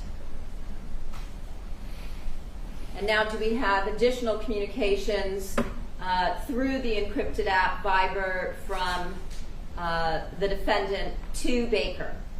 Yes, it's approximately 2 minutes after Fabio leaves. We have a message from Monica to Baker at 10:58, 56 seconds.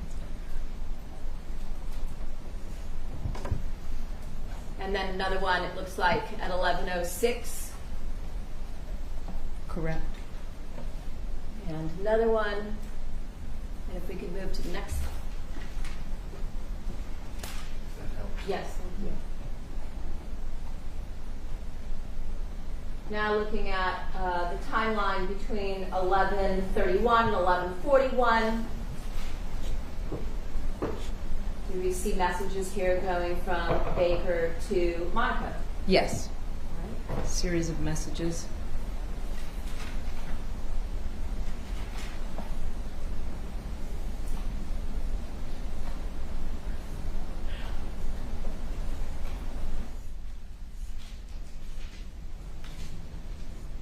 Moving on to the timeline from 11:42 till 1 in the afternoon.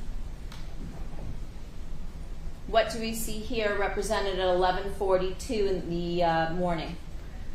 This is Monica and Jessica leaving to go. We know to go to the LA Fitness at 11:42 a.m. and it also has the video. And we see them traveling westbound on Queen Victoria and then making that right to travel down Oakdale.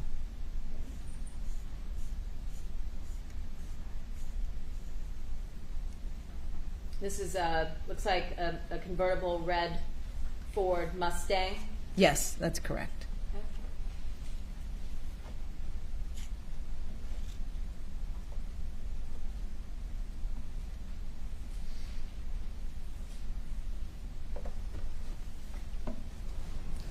And then represented just 7 minutes later at 11:49 in the morning, what do we see here? We see Fabio coming back to the residence. We'll see his F-150 turning off of Oakdale back onto Queen Victoria.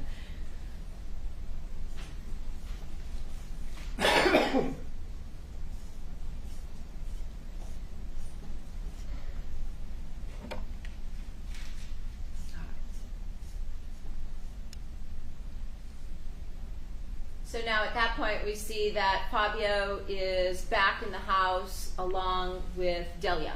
That's correct. All right. And what's the next thing we see also at 11:49 in the morning? That is an embedded video depicting Monica and Jessica arriving at the LA Fitness.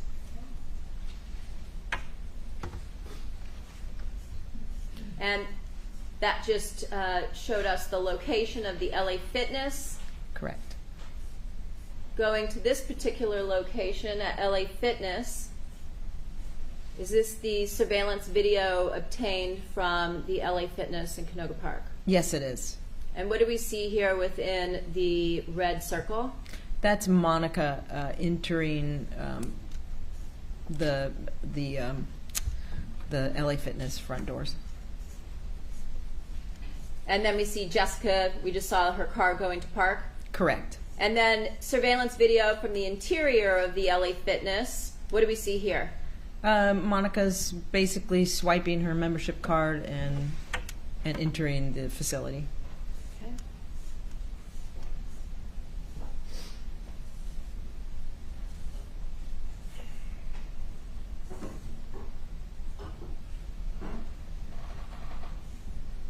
Right. Now moving on at 11:59, so 10 minutes later after we saw the defendant entering the LA Fitness, what do we see here? We're going to see Baker arrive at the LA Fitness, walk in through the same front doors that we saw Monica enter through. Okay. Again, is this surveillance video taken from the exterior of the LA Fitness? That's correct. And this is Robert with the green circle wearing a black tracksuit with the white stripe. And now if we switch to the interior surveillance video, does this show Baker entering the LA Fitness location? Yes, and because he's an employee, he doesn't have to obviously swipe a membership card, but he comes around to the back of the desk and does whatever sort of business he has to do to check in for the day. Okay.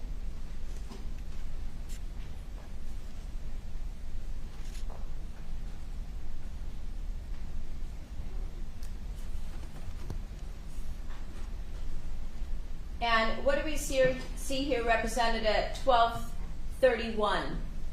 This is an incoming message sent from Fabio to Monica's cell phone. Telling the message basically says, "Hi babe, just got home." And we see the actual content of the message because he's not using an encrypted app. Is that correct? That is 100% correct. All right. And so that's represented by the cell phone that we see here in the top right. Correct. Which has the actual communication. Yes. All right. And then at 12:43, what do we see here? We're going to see Baker basically leaving the LA Fitness, coming outside past that desk area and exit through the front doors. So during the period of time when both the defendant and Baker are at the LA Fitness, there was a gap in the Viber timeline. Is that right? Right. There was no messaging at all. And what do we see here on the exterior video at 12:43 and 21 through 24, 5 seconds? That's Robert Baker in that same distinctive tracksuit, Carrying the same- backpack, leaving the facility. Okay.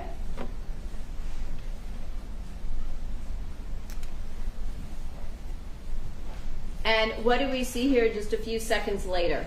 Yeah, just 15 seconds later, we're going to see Monica and Jessica pass that front desk, exit through those through the doors, and exit the location.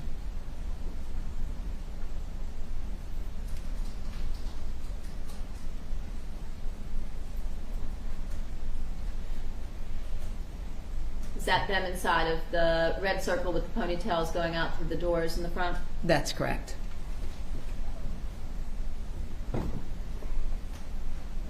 Then it switches to that exterior surveillance camera, and we see them getting something from Monica's bag and then leave the location.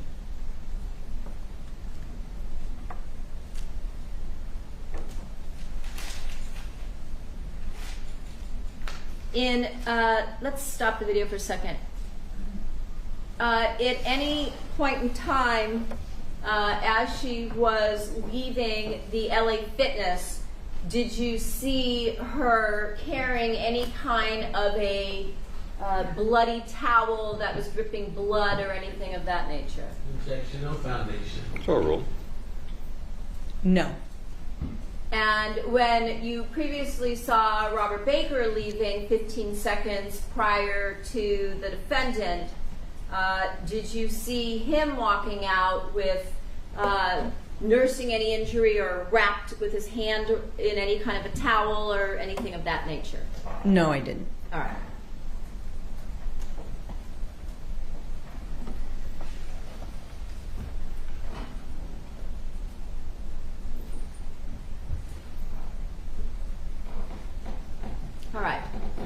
And what is the next thing that we see represented on the timeline at this point at 12:46? That is Monica sending a message to Fabio, just letting him know we are on our way home. And again, since at this point when she's communicating with her husband, she's not using an encrypted app, we have the actual content of that message. Is that right? That's correct. Okay.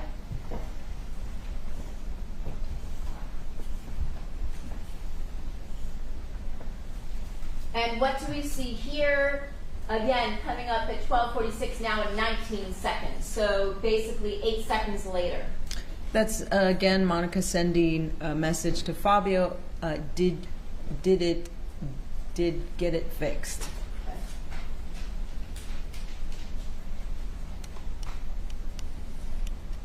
And again at 12:49, do we see an outgoing call from the defendant's phone to her husband Fabio? Yes. Okay. And then what do we see at 1 p.m.? We're going to see Monica and Jessica coming up Oakdale and make that left-hand turn onto Queen Victoria, returning home from the gym. This is them here? Yes, in the red convertible Mustang.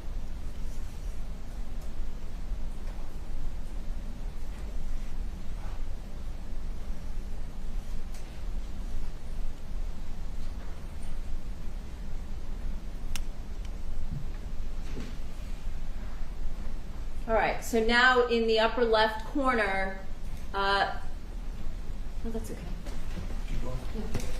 In the upper left corner, we have represented at the home Delia, the housekeeper, along with Monica, Jessica, and our victim, Fabio.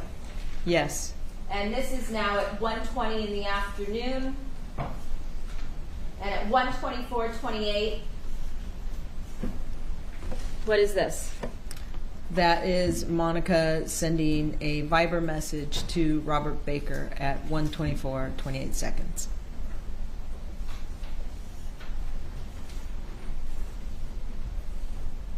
And then another message a couple minutes later. Correct. Okay. And another message from the defendant, Baker. Yes. 1:27:33 seconds. 39, I think. Oh, yep, 39 seconds. And a message back from Baker to Monica at 1:28. Correct. Also represented in the top right corner. Yes. And again, back to the same pattern of communications that we saw earlier that morning before they met up at the LA Fitness. Correct. Okay.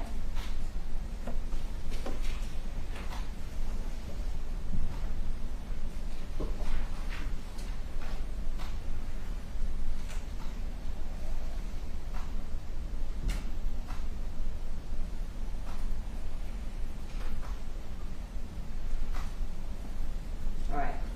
What do we see here now at 1:40? This is Monica sending a text message to Isabella, who we know is out of the house. At school that day? Yes, saying text me after interview and let me know when you're on your way. I'm making fatina and corn for dinner. Okay. So at 1:40, again, not using an encrypted app, as we saw in all of the communications with Robert Baker that day. It's overruled. She is sending regular communications, first Fabio and now to her daughter. Correct. All right. And what do we see here represented at 1:51 in 17 seconds? Monica makes an outgoing call to the Encino Breast Care Center. Okay.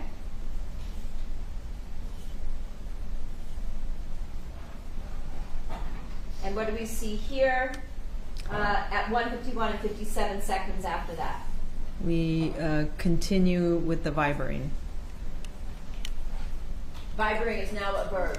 So looking at 1:53 p.m., what do we see here? This is a instant message from Isabella to Monica, responding to Monica's prior message, so please message when you're done. Just KK, basically okay. And again, more messages between the defendant and Baker. Correct.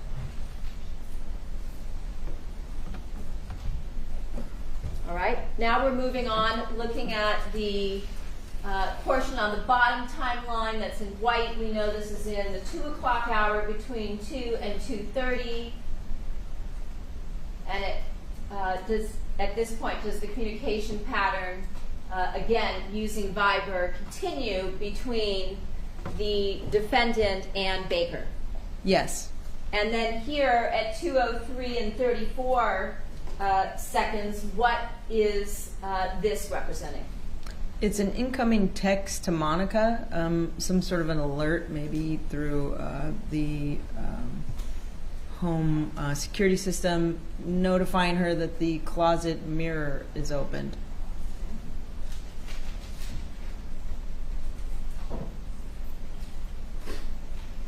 And then after that, do we go back to the communications between the defendant and Baker? Yes. And then at 2:15 p.m., what do we see here? We see the housekeeper, Ms. Rivera, leaving the location. She'll travel again eastbound on Queen Victoria, or westbound on Queen Victoria, sorry, and make that right and go down Oakdale.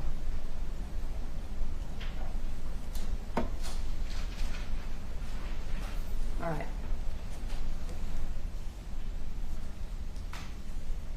And then the communications again continue between the defendant and Baker.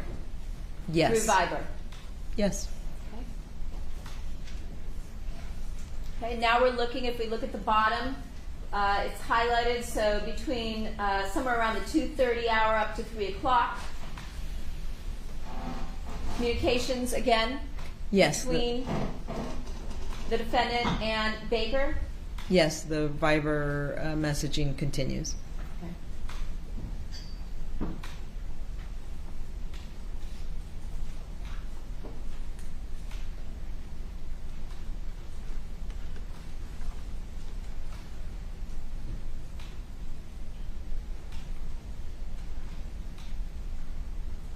Okay, now we're moving on to the 3 o'clock timeline. And what do we see here represented at 3 p.m.? We're going to see a video captured by the Target surveillance videos of Robert Baker driving that rented Nissan silver car into the Target parking lot and park to the rear side of the lot. It's more the far side of the lot. Okay.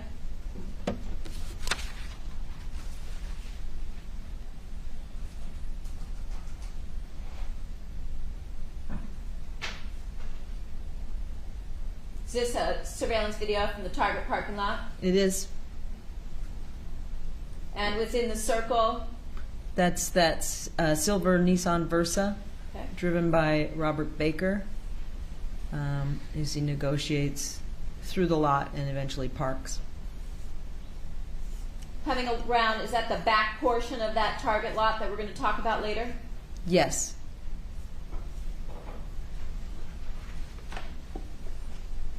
And it looks like he comes all the way to the last row of parking. Is that right? That is parallel to the 101 freeway? Yes. And then he negotiates and backs into this spot. Is that right? Yes. Okay. Poorly.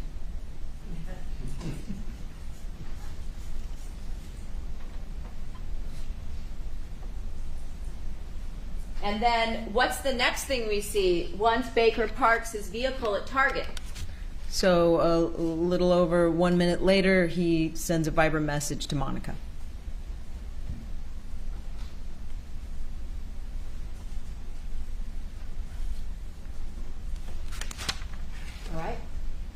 then what do we see here at 3:02 p.m. after he messages the defendant, again using Viber and encrypted app?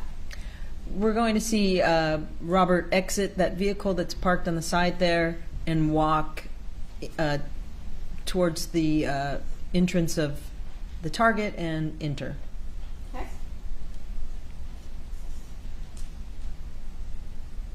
So does it appear on this surveillance video that he's wearing that same black tracksuit with the white stripes down the side that you described for us at the LA Fitness? Yes, he is. Okay.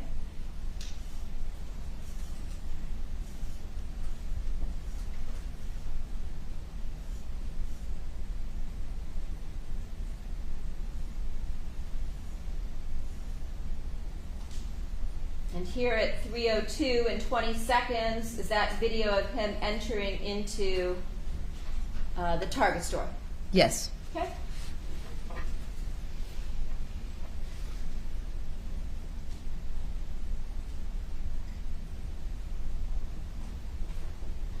And what do we see here at 3:10? We see a Viber message from Monica to Robert Baker. Okay. And then again, does the pattern of communication between them continue at this point? It does. Okay.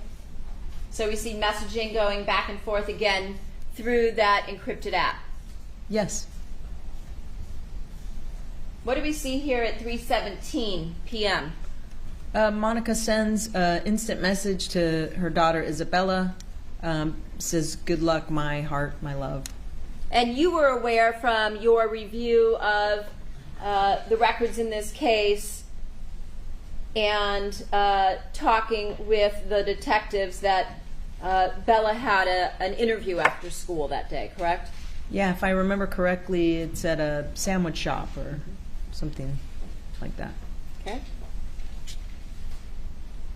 And then do we see a response coming in? Yes, response from Isabella to Monica through instant messaging saying thank you with a heart emoji.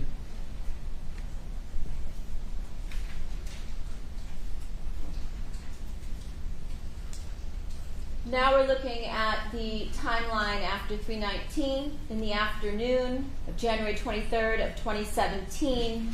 And at 3:19, what do we see here? We're going to see Robert Baker again captured on the Target video surveillance system, the interior, exiting the store and then walking back. And we know he entered it just at a little after 3:02, so he's been inside the store now for approximately, what, 17 minutes? Correct. Okay.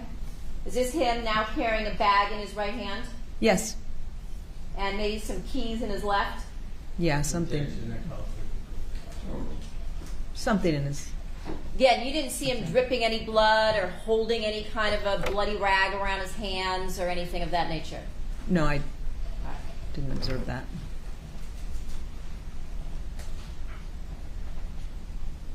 And then what do we see occurring here 2 minutes later at 3:21? This is the continuation of that Viber communication between Monica and Robert Baker. Okay. And 3 minutes later at 3:24, does this have a video embedded as well? Yes. Okay. What do we see here? We see Robert Baker return to that Versa, get in, pull out, and drive to the very far back of the lot, like a secluded area of the lot, and park the vehicle.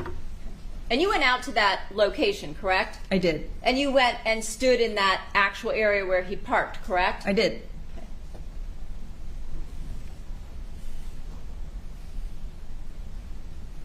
And that area back there, is that an area that is appears to be reserved or used for trash dumpsters and other things? Yes. And is this the area as depicted here on the screen that we see right this moment that you went out and observed. Correct. Now, just to the left of that area where he's parked, Yes, is this a photograph of that area? it is. Okay. And when you went out there, could you see that there were dumpsters and things like that that were set up along the side of that area? Yes. Because you had been to that location, as you said, on several occasions. Correct. Just to the left, yes, here we have a close-up. Can you describe for us what you see here in this photograph? It's like a pedestrian walking path between that that large chain link fence and the wall. There also appears to be a pedestrian gate back there where you can pass through and walk into the shopping center in front of it? Correct. All right.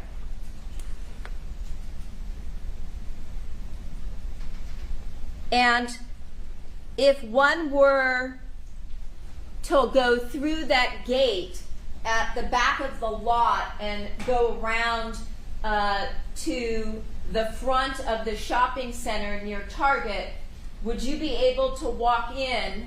And let me just